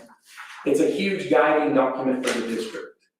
for the three goals. So what we wanna do, we're gonna go back into the three goals. And then when there's an amendment, we're just gonna let you know what we did. So whenever we change the percentages, so you look at one that says for economic development. Well, we started thinking about that, there was a consultant that came in from CES and they said, why would y'all be responsible for economic development? Well, that's a good question, why we wouldn't. So we've already got that one reworded a little bit. So what, goal number three, that concerns CTEC. So we were thinking, why would we be responsible for economic development? I mean, we want to help with that, but our goal is to get these kids ready for oil field jobs. Then let the oil and gas companies help with the economic development of it. And so there's just things like that we want to look at. The three main goals won't change. It's how we're accomplishing them, the timeline to get to them, because this is a 6-year study. Well, some of it, he's had a very good point too. He said, why does it say 3 years? It's a 6-year study. And I said, that's a good point. We need to look at these long-term, like start developing these out a little bit more long-term than what they have here. Does that make sense? No, I'm a little lost, honestly. Okay. And I don't mean to be. No, that's fine. I'm really trying to figure it out. So you said we weren't changing the goals, but we No. are changing the goals. We're changing the Terminology. terminology and the percentages, like 20%, what does that even mean? You know, we're gonna actually plug in numbers that are attainable. And like, And we're some gonna of it, change this one to goal number 3. goal number 3. Okay, so goal number 3, another one It is, speaks directly about nothing more than. well, that one is still developing. So you still don't even have you still don't even have the oil and gas course there to put in it yet. Right. Some of these are developing as we go. Some of these courses are. Some of them are already there. The culinary is advancing really quick. Oh, man. I mean, they look amazing. Y'all gonna see what they're doing next month. But, they're I'll so. read this month. So what I'm saying is, these will change and morph, and it's a living document. But the goals won't. The goals won't change, the overall Just the arching goals. base. Just the base and the numbers in them. So like 20% will change to something, 3 years may change up to 5, but the goal itself won't change. Because those are the 3 identified things that our community, a lot of people, you guys have even expressed concern with some of these 3 that really matched with what the community was saying, because you guys do represent the community, and it matched up when we had our meeting, when we had our community meeting. So what I'm saying is these goals are going to change as we change with our curriculums. Some of them may drop something. What if we drop some culinary and put in something else? It's gonna change. We don't wanna make it where this is where we have to stay. As we have amendments and changes, those will be brought to you as well to look at, if that makes sense. So it's not the goals that are changing, it's how we get there that may change. Yes, yeah. So Please get a document. Yeah, Yeah. it'll change. There's no way you don't wanna lock yourself into it, is what I'm saying. So it just says approval of the strategic plan. Yes. But. You're approving the 3 goals, basically. So I think the biggest thing that I'm seeing right now is because I've started taking teams of teachers to work on specific things within the strategic plan. Is the reason we are asking for an approval here is so we can really take this, our principals can take this and start basically living by this document and pushing it to their teachers. Because I took a team of teachers to Hobbs to develop scope and sequence for like what Mr. Little was talking about earlier. They didn't really understand how this all went, why are we doing this? And so when I went back and I said, okay, do you guys remember when we had the community meeting and we came out with the priority list? They were like, yeah. And I was like, well, we took that and we started developing this.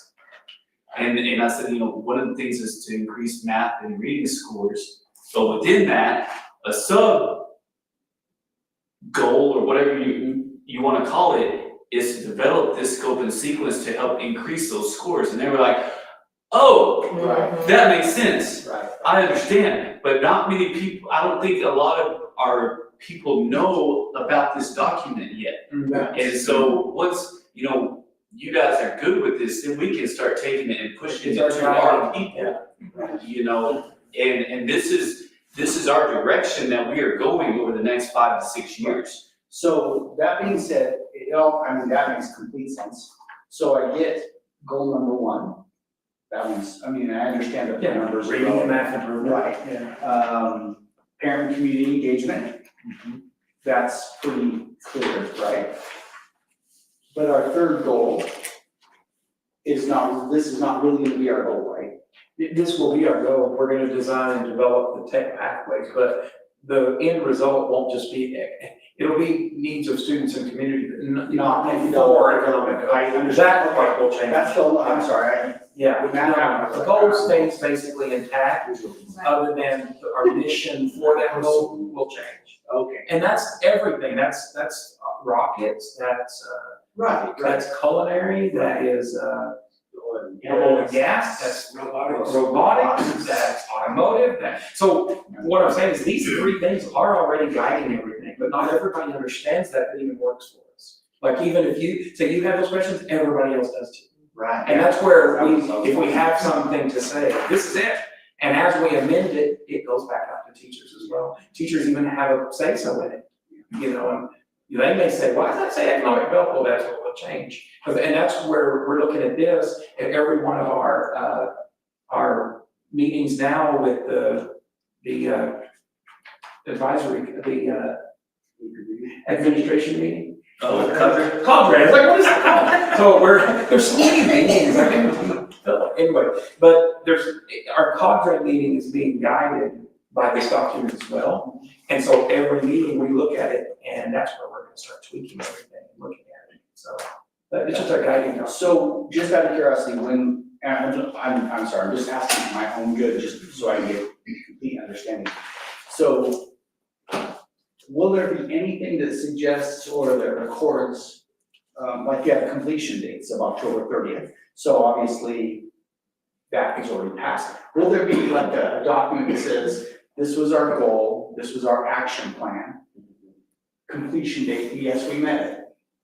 So part of this strategic plan is to periodically come to present to you guys on where we are on reaching those goals. Okay. And that is part of through the CES, part of the stipulation is to report back on where we are meeting these goals.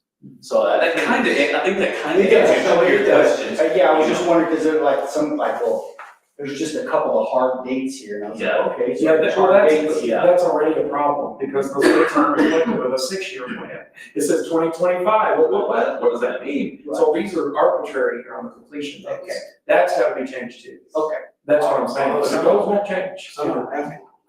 Yes, some of them have. And then what, will we make sure that this gets out? But just because you completed it, then you need a new one.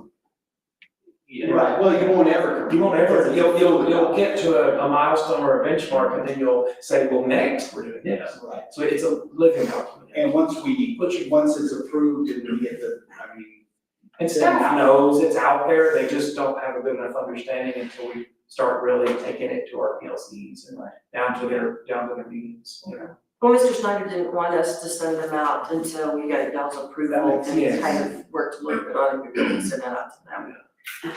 And the other one's the draft written across the top, I like to get one that has a computer. well, and even this one, like you said, you're gonna have to. Yeah, a lot of that. Things out.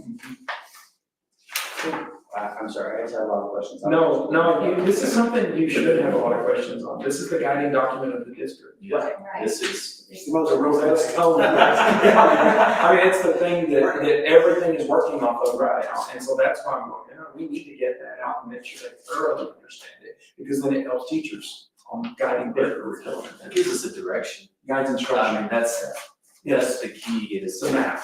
everybody knows the direction we're going and like with, our principals over here and anything that they talk about in their meetings, it can be tied directly back. We're doing this because in our strategic plan Goal number that has 2. been developed, it just clears up. It's the school scope, Yeah. Yes, That's right. That's exactly what it is. It's a map. Exactly what it is. Yes. This has been needed for a long time. So just next meeting would be also, I think we could definitely move forward with approving this, because that's the general plan. If the document can be cleaned up, so when Randy and. Yeah. So then we can all say, okay, this is our document, and I don't know if we can have a final look or what. It'll already have some, It'll like, well, it already have some changes in it. Right. And we already have them, we're we just need to get together and put them into it. Right, put them into it, perfect, awesome. Yeah, that way, and I definitely like the fact that us being updated, because I think the 6-year plan's a great idea. I think we're lucky to be a part of it, but at least have an idea of how we're moving forward. We see everything building wise, we just don't make it scale together. There was a stat that came out when I was at one of these trainings, and we're very lucky to be in the situation that we are, because there were 17 school districts that signed up for this 6-year study last year. Of those 17 school districts, there are only 4 superintendents that are still there. And those were the ones chosen for being stable school districts. Wow. Wow, that's crazy. I had no idea it was that much number. I mean, I knew it was a lot, I mean, that's why the state, well, that's why the state, with that thing. Watch your contracts and don't do this, don't do that. And that's why the state's even going, well, we gotta stem the tide on this, because it's not good for school districts to have constant change where they don't even know what to teach each year, because the new gal or guy is saying to do this or that, and it just totally erased what the last one did. It's just like that with politics, when every 4 years, you may be going in a 180 degree, that's not good for a nation or a school, But anyway, Well, does anybody have any additional questions on strategic plans? No? No, I don't. You guys are good with it, we need a motion to approve it. I'll make that motion. I'll second. Okay. Thank you, thanks for your patience too, trying to explain that to me. so next time you'll get a strategic plan update. Yeah, I think those are, that's pretty good, I like that. It's much clearer now. No, I mean, you need to be asking a lot of questions on that, I'm just saying, that's a good place to ask questions. Not where I'm spending money, but where. That's it. Okay. All right, letter J, purchase of a maintenance vehicle, $45,482. So Mr. Oliver is gonna get, this one's actually in stock, so we don't have to wait 5 years to get it. Right. Tilbury has a pickup, it's white, it looks like blue in the picture, but it's a white vehicle. For Mr. Tolliver, and why we need another one, because he's driving Bobby's Ford, the only Ford in the fleet. Bobby was insisting on a Ford. Anyway, But it's still running, we haven't had to replace it. actually, it's pretty good. I'm How just much saying. were you Chevy? Whatever, we're on, I have a Chevy right now, it's called a Whatever it runs. So, but anyway, so what this is for is Mr. Simmons, the new maintenance guy. He's doing all the fields and everything, and he Is that doesn't the have. husband and son? So he doesn't have a vehicle, so we need one for him. That's basically what it is for Mr. Tolliver. Mr. Tolliver's will come to him. So, yeah. I don't know, hard time keeping up with you. I know. I don't know why. I am too. But we're talking Mr. Oliver, we're talking Mr. Simmons, I'm like. Who's Mr. Simmons? Who's Mr. Tolliver?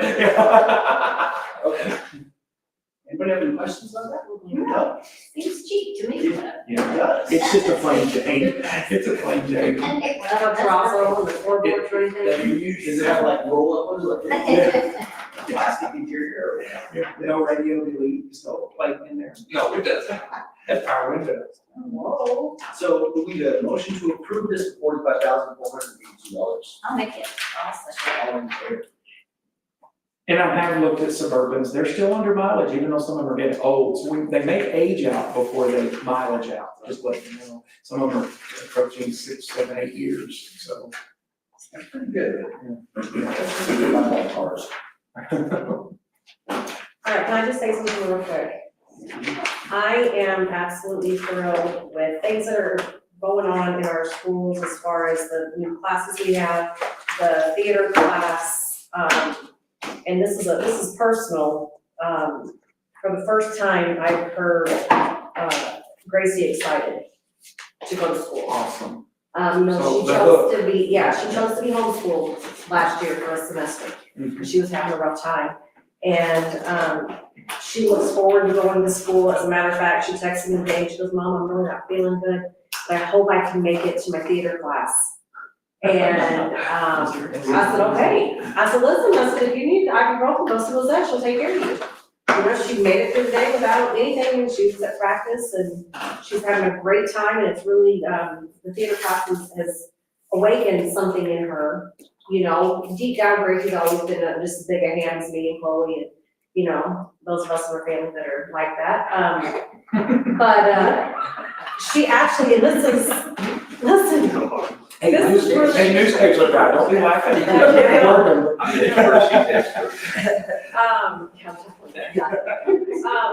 But Gracie actually, I don't know who here has heard her sing, but Gracie has a beautiful voice. And she's never quite accepted that, you know, she'll sing at home all day long, but don't ask her to sing in public. She came home one day and she's like, Mom, I had to sing in front of everybody with a microphone. I said, and she was like, it wasn't bad, Mom. I told you, you know, and, but anyway, she actually asked her dad, we do a Christmas program at the church every year, you guys are invited. But she asked her dad if they could sing duet. Cool, that's so. Yeah, this is like a major, this is major, so I'm just so thankful for Mr. Hess, I'm thankful for you bringing him in. I'm thankful. It's okay. Does he need a carport? Oh, Hey, does he we'll need get more, anything? we'll get anything we need. Yeah. And also, am I allowed to name drop if it's good? Yes, we'll take the risk. Okay, Coach Mack. Gracie loves his class. She loves it. And, she really likes the way he teaches. She likes, like him personally, like the way it goes about. I'm just really thankful for, for the changes, you know, that we've made in the last, you know, year or so, and the direction that the district's going and the new things that we're doing. And I'm grateful for y'all's leadership and for bringing in the people that you've brought in. And I really like the Simmons family, they're my neighbors, I've introduced myself to the son and daughter-in-law, their kids, and so. That would explain why they wanted to move houses. Yeah. You know what? It just came out. They were trying to get out of Just that. like this on Knoxville. Yeah. Yeah, for some reason, they're trying to get out of that neighborhood. It is your mom. Yeah. She's the worst neighbor on our street. All right, item number 8, anything else for future discussion and consideration? Just keep Mr. Hess happy. We'll definitely let him know that he got a really big compliment tonight. I urge all those kids to learn their lines.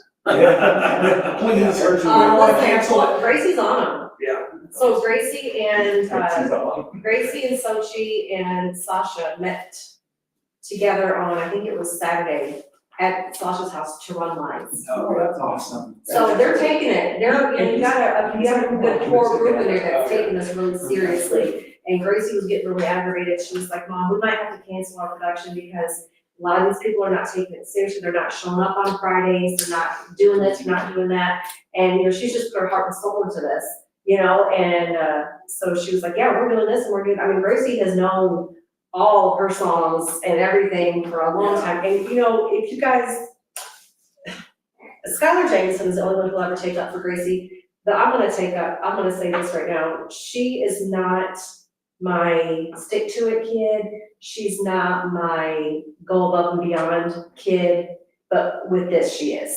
Awesome. You know what I mean, like it's really brought out It's this thing, yeah. It's the hooks, that's what. He's seemed a lot more encouraged than this, I think. Maybe Yeah, that's he why. was kind of, he was pretty encouraging, kind of, where are we, we're trying to, what do you need? What, hang on by the nails, what do we need?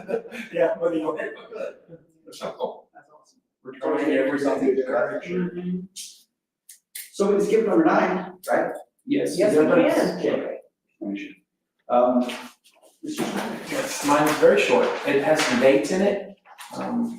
As many presentations as we've had tonight, I figured you guys would just want a few dates and that'll be all for me, because I don't want to confuse you anymore, Mr. Cox. Seems like that's all I've done. Mr. Loftus has cleared it up. so. Okay, so also our systems go launch review, Mr. Richard can attest to this, it was on October 28th, was phenomenal this year. We went to a Natural Museum of History. They almost liked it better than the Crockett. But they had a great presentation. What was really neat about our kids is so you'll see kids from other school districts and they're all of the same makeup. Basically, they're all, I wanna say geeks or nerds, I don't mean anything negative about that, like, they're that same type, they're all extremely academic with glasses like we all have. We all have glasses. Anyway, they're all extremely academic people and children, and they're very talented. However, when our kids get up there to present, there's always a mix. There's the sports athletic one, there is the academic one, there is the one kind of in the middle somewhere, and the one that is just the hands-on and that's what they do. And it's weird how it naturally happens. It's however Mr. Richard or however they're placing the team, very effective. Because we get the least questions, the least mistakes. One of the engineers, he said, okay, so why are you using this number as your base number for your rocket launcher? Well, that's because that's what they used last year. And I thought, yeah, why did you answer it that? And the engineer said, that's the best answer we've heard all day. Wow. That just means you're taking what someone else did and you're building on it and not reinventing the wheel every time. And even the other teams were trying to write down. And I was like, oh, yeah. So really, both of our teams had the least amount of questions and sailed right through it. Is that the reviews at NASA? And that is, and every year I see that, I'm like, gosh, I wish everybody could see this. It's really cool. And that's a test. Mr. Richard and our kids that are taking those classes. So anyway, just to let you know on that. I'll be attending the National School Services Conference in Florida, December 3rd through 6th. I have to go to Florida, darn it, I won't, but anyway. This is the time to go, you have to go. If you're gonna go now. I would refuse if it wasn't December. That is true. NMSBA Annual Conference is December 12th through 14th. Does anyone have an interest in going to that? This is the one that we always go to, we just go in January, so why do they, I've always wondered what the redundancy is. We went one time and a lot of it was the same time. The only thing that I would suggest is we probably should look at people's hours. Our other board members, just for continuing. They sent a report. Yeah, but I haven't gotten one. Yeah. I don't know when I got one. I haven't seen one in a I haven't seen long one. time. Maybe I So- can ask them to send us one. That would be great if you could. Okay, so I'm gonna just go ahead and cancel this annual conference. I'm canceling it because that is the dates for the musical. Oh, right. Oh, yeah, okay, well, I'm not, Sorry, no. And that's always the Oh, I see time. what you're Have to like, be you're here. literally canceling it. I'm literally canceling it. Okay, I thought you said you were going. No, cancel the conference. That's a no. Sit next to my wife too, she's always telling me my schedule also. Someone's gotta keep you on track, obviously. That's a true story. Okay, so yeah, I'll get y'all up. I would just update, just to see about the hours. Sure. Because I don't know if, Randy needs them, and I'm not sure if we're gonna do that. I don't think it was. I don't think. But I'll get you an up to date one. And that, honestly, the one in January takes care of all of them. As many things as if they do in January. Does it? Yes. Does it really? But we'll get Isn't almost it every hour. calendar year now though? Isn't it A calendar calendar year year January, I don't know, I'll check on that and get That's the y'all. only thing that I was thinking about, I mean, not that, but I agree, we always go into some. And that gets a bunch of hours, and just then it gets most of it. But anyway, See that we're in San Francisco. panic button, so we have the panic button on our phones, so everybody knows what they look like. So they can call the authorities, or they can call the ambulance, so we had an issue, Lee County called, the Lee County manager, and he said, we have an issue with communication in jail. So what do you mean? Well, you guys approved this, and then you got it, and now if it calls, it doesn't call us first. Anyway, I think that the counties kind of have an issue with us keeping our own dispatchers. Yeah, they want to go in. Because I just kind of gathered that, Did you say? and that's what I said. I said, so our local people are getting notified first. That's Yes, but when basically- it calls the sheriff, there's no coordination. I said, so you're saying our sheriff and our police chief can't coordinate? And Rick was on the call. And he said, we have a very good relationship with them. I said, okay, so I'm failing to understand what it is. Just to let you guys know, if there ever is any kind of event, we do have a chain that they don't have another, because it goes straight to the 911. So the Lee County plates, like the hub is not. Yes, it's. I'm sorry, and I Lovington want is somebody involved. here in jail coming, Well- if there's an issue before someone's coming from the Well, hospital. so, it's just that's what they want in all emergency response. Yeah, no, I'm just saying, like, But they usually. But the problem with that, it's what's happened here on multiple occasions, and, back when was Ted, when did he pass away? Crawford. He passed away in 2009. They sent the ambulance to a Lovington address. I know for a fact they did it, because that's what I'm saying. They could have been there faster if it was 2501 that they, because your first instinct, 911. Well, what I'm saying is this will notify our local people first. And then she asked me, the county dispatcher, she said, so you all notify your SROs? I started to just click off. Right. And I said, of course, we notify them first. They're on the case, why would we not, why would we tell the sheriff first? I just have curiosity. Anyway, How does LCCA even find out about this? Like what?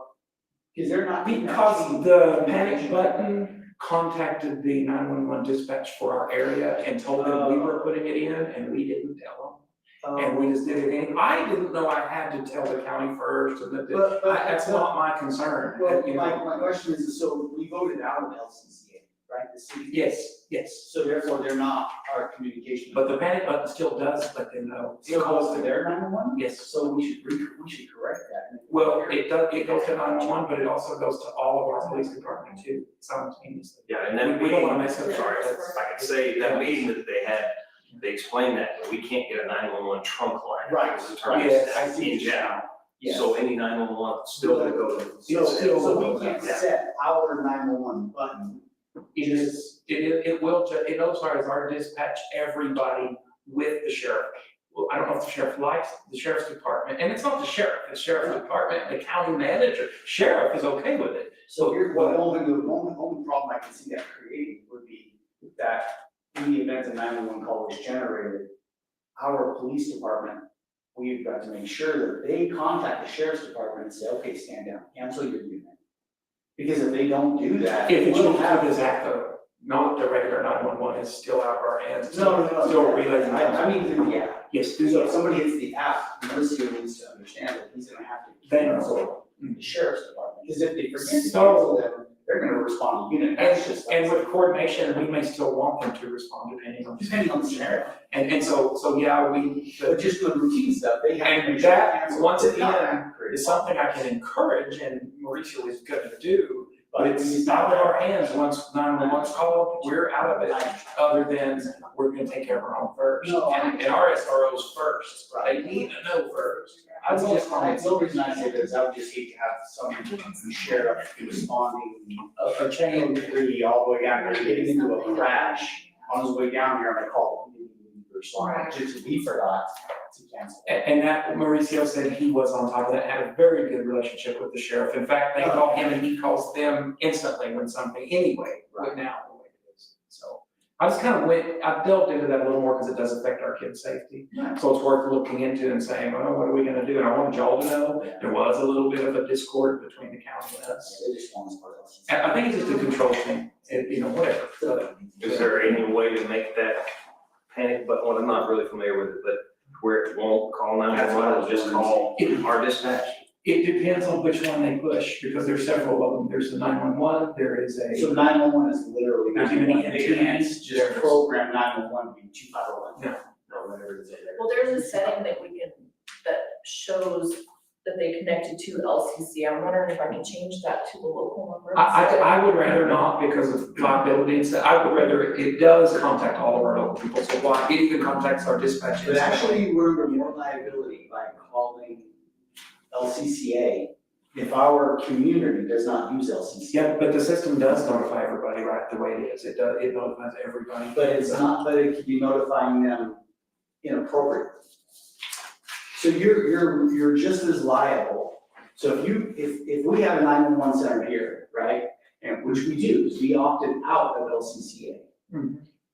But we have a program that calls LCCA. Mhm. And then now they're responding. And we knowingly know we don't need their response because we opted out of it. And they get into a crash or they cause a crash and injure somebody, we can be accountable for that. The police department. Well, it's our program.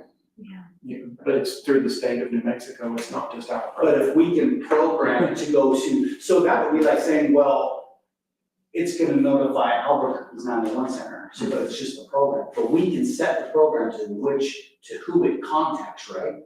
So right now we have it set to contact LCCA. And they're not in our dispatch range. They're not a part of our 911 dispatch. The only people that are part of it is JAL, PD and JAL, EMS and fire. So that's the only people they can contact. But if they know they're not a part of the program and they choose to,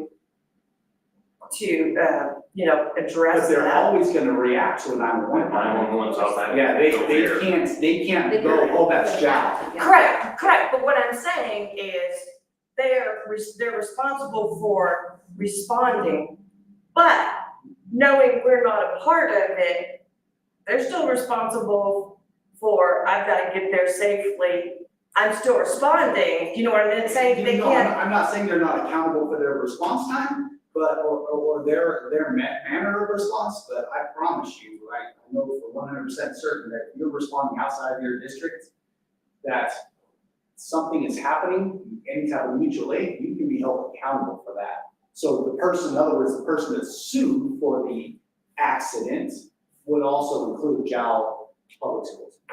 I know that 100% certain. Anytime there's mutual aid involved, the PR or the RP, depending on which one they call or whatever they name it, can be responsible for the response if it's inappropriately called. so then if you don't include 911, Well, and but you would- something happens here, and they're like, you purposely That's how it's. not included Right, there, because we're gonna sue you for that, so which. No, because the city has chosen to not be part of LCCA. So technically, the cities chose to not have 911. We don't have 911 for JAL. Right. You can use it, but it's gonna call them. That's what I mean, I don't know. so the city of Jowell does not have 911. Right. We chose not to by not joining LCCA, Lee County Communications Authority. So Jowell does not have 911. I mean, in as much as we're in Lee County Sheriff's, they So kind of yes, see why they would if expect them, but. Right, if you call 911 right now, what it's gonna do is it's gonna go over there, they're gonna call the sheriff's gonna respond, and then they're gonna call our police station and go, we have another 911 call in your area. What do you want to do? Yeah. So we technically don't have 911. Technically, we have direct call. Jail residents call. They need to call dispatch, police. Yeah. But if you call 911, it'll still get back to them. Yeah, they get back to them, but it's not as quick. It only gets back to them through LCCA. They're gonna dispatch their mutual aid unit because they have to. And then they are gonna contact JAL and say, we are en route to a whatever, what do you want us to do? So it is a delay. And they still do that. I mean, with this system, and they will still do the same. It's really an process. education issue of getting everybody in town to realize, call the PD. Right, well, and that the city actually voted outside of 911. Right. I mean, they went against having 911. Yep. So, yeah, I'm just saying, I know it's not that big a deal, but just pay attention to that, because that could be a liability to us. Yeah. I mean, when you get ambulance, where does that call go to? I don't know. Where does the ambulance call go to? Is it 911 again? So all of the emergency calls go to LCCA. So it calls. With the way it's currently set up. But it also goes to the EMTs here. All needs to, yeah, I was gonna say, it Their should phones. just go right to It's dispatch here. Yeah, it's supposed to, because they're set up that way, I set them up with accounts. So say if it's EMT that you call, it calls all of the EMTs here. It notifies them. So, okay, we need to reevaluate that. So if you hit that button, that green button that an ambulance on, what does it do? And who does it call exactly? Yeah. He did. I'm pretty sure it just calls the EMS actually, because I set them up as auditors. So who does it? So like Whitney and Nick, So it goes to their personal phones? It goes to their cell phone numbers. Okay, we And definitely. to our dispatch. Well, it goes through our dispatch and our police chief too. Any of them do. I don't know, they said they have it So all. we really need to make sure that we know what we're doing. Well, our police said that it's taken care of. So the ambulance goes to, The EMTs, yeah. They still get dispatched through the police okay, hold department. on there. Let's hear me out for a second.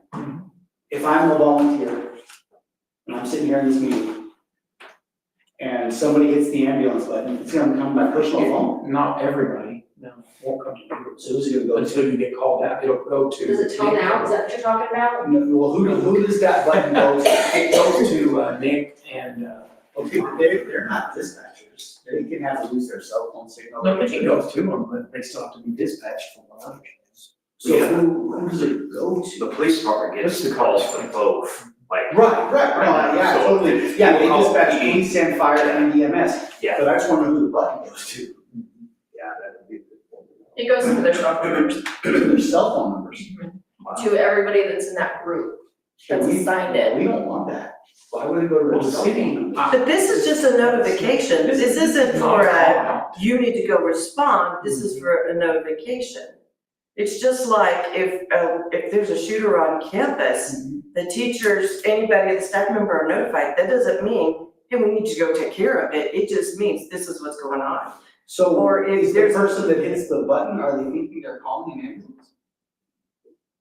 There's some different things on there that. No, Correct, There's- no, I can answer that, no, they don't, because when the trainer came down, we had somebody from Panic Button come and talk about, and it's not notifying an ambulance.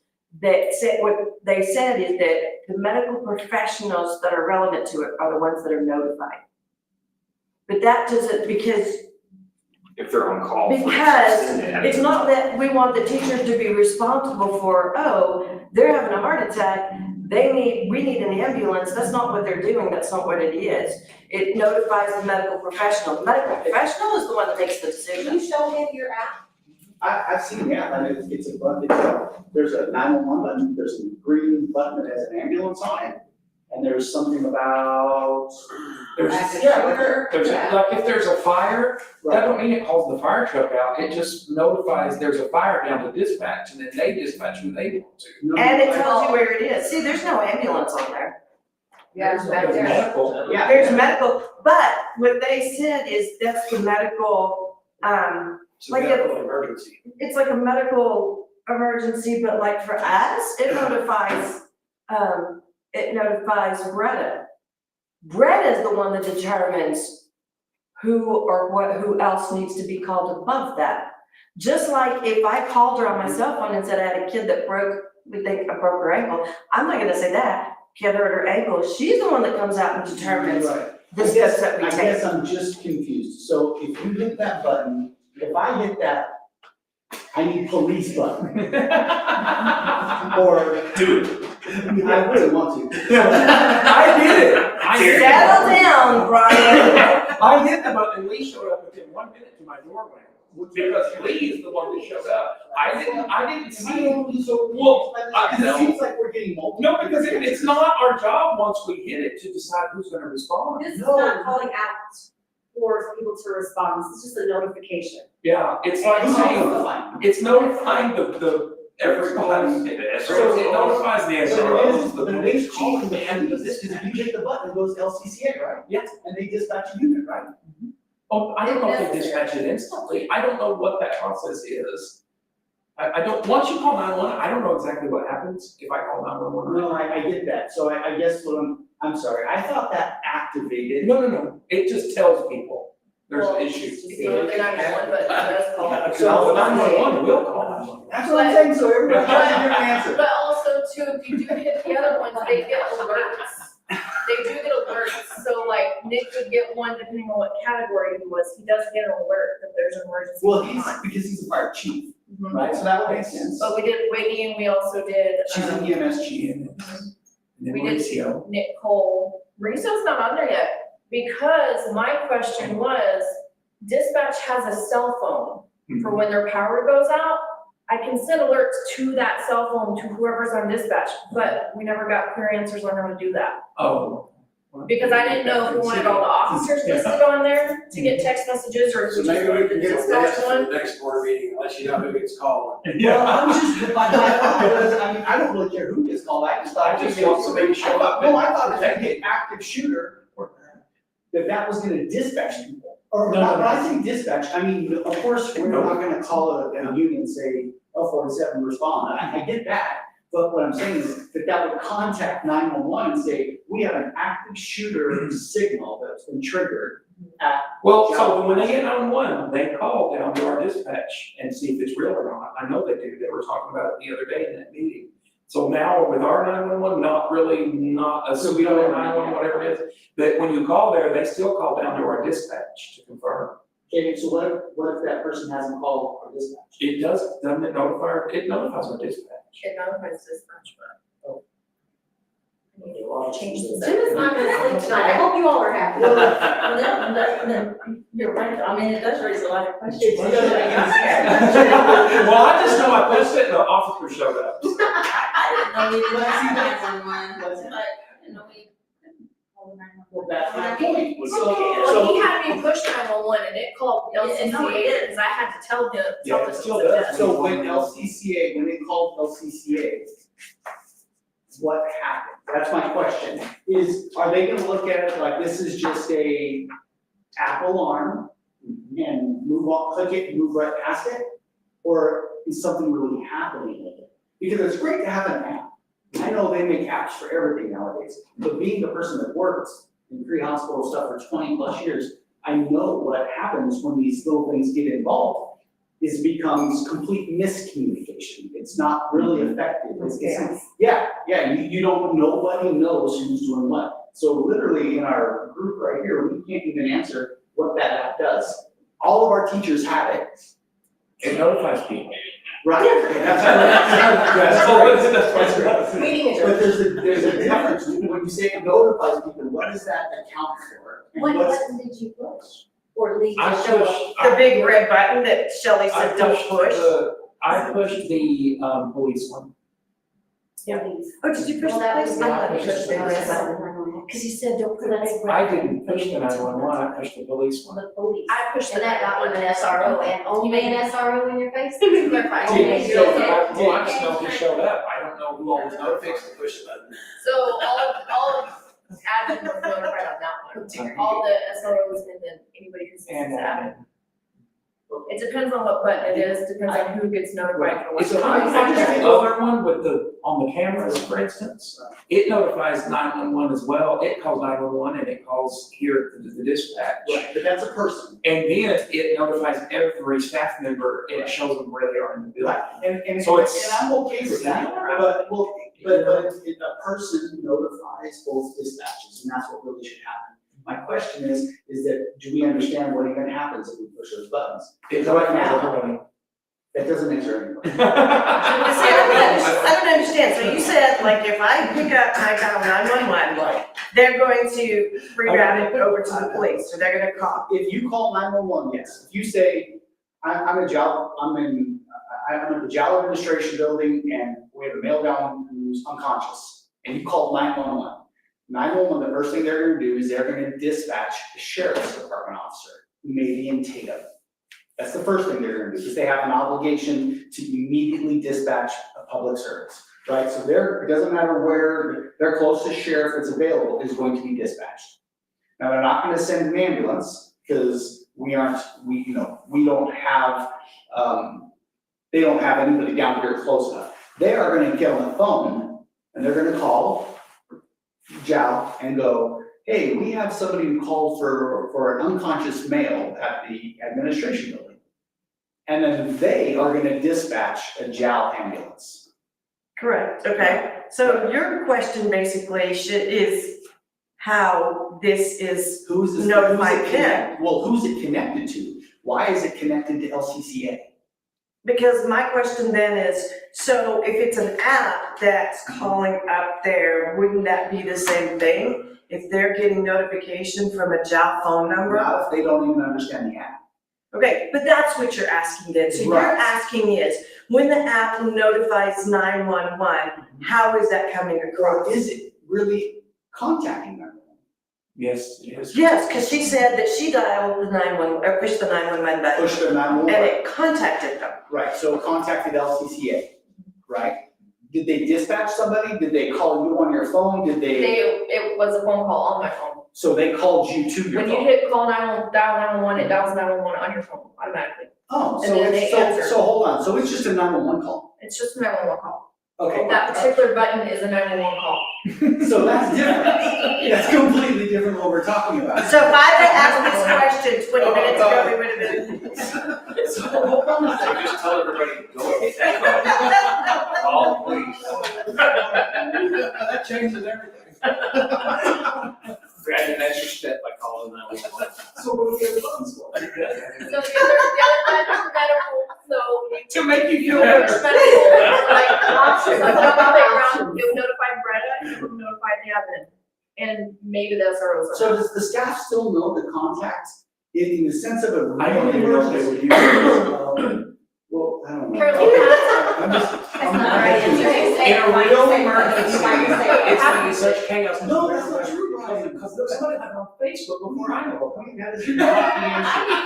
I'm just saying. So the real answer is that we have a whole team for real emergency. Okay, do you wanna know what I brought this about? Was because at the elementary, the only lockdown button we have is in the high school. I mean, in the office. And that's the way it is at the high school. It's only in the office. So if heaven forbid something happens in the office, we have no other way to notify our staff. Well, There's a shooter on the playground. I get that part, I think that part's perfect, but does a staff member know that if they go to that app in the event of a medical emergency, and it says medical on it, Yes, and they hit that button, that really nobody of any emergency response is being notified? Just Yes. the nurse and the administration, Just the nurse. because they would make that call. Right, okay, so what Yes. about the app? and they do know because Panic Button came down and did a 40-minute training Okay, good. with the staff. And not The only active did shooter they would also notify the administration. So Correct. this really, the only button that activates anything is the 911 button. It calls 911. Okay, we're good. But honestly, that's what we were worried about. But I get that, okay, never mind. Yeah, Because okay. you're a medical guy that understands a lot of it that we're not even Well, I was just understanding. like that. But if you, but I didn't realize it was actually calling 911. I thought it was calling somebody else. I don't get it, I don't get it. But if you push police, then the SROs get the notifications, Right, it's our right. and admin, so everybody knows there's an incident. Right, okay, so it's really just intercommunications. Yes. Notifications. Or notification, yeah. That's what I said. That's what I said 20 minutes ago. It didn't click. Smack me or something. I was going this close. Well, we were on the same page, right? Yeah. It's, That's why I wanted you to clarify, because I didn't get what you were getting. yeah. And then I didn't contact him, so I said, so when you push the 911, he said, it calls 911. You don't say. All right. Never mind, I was like, never mind, we're talking tomorrow. So when you hit medical, it just says, oh, by the way, there's a possible medical problem. Yes, And it says. yes, and it tells who pushed it and where. See, I was under the impression that when you did this, that it notified the authorities. I think you even sent me a text. Which it doesn't notify. No, only. Some authorities. Well, yeah. Which authorities are you talking Never mind. But I think. Yeah. Superintendent, Okay, that's it, that's all that I have. Well, thanks. Thanks a lot. You had to put that on. I have one little thing on there. No, I was just gonna tell you what was, it confused Lee County with it. I think they probably Those are the verbiage. well, it complicates it with us kind of opting out of 911. But the only thing is, but I've seen that 911 create more problems. I guess sending it to. We need a motion to adjourn. I made that motion. That's hilarious that you said it actually, my phone actually called. I know, Like for real. I need your signature. Yes. I'm not gonna ask for the form of address. Don't just, Right. don't question.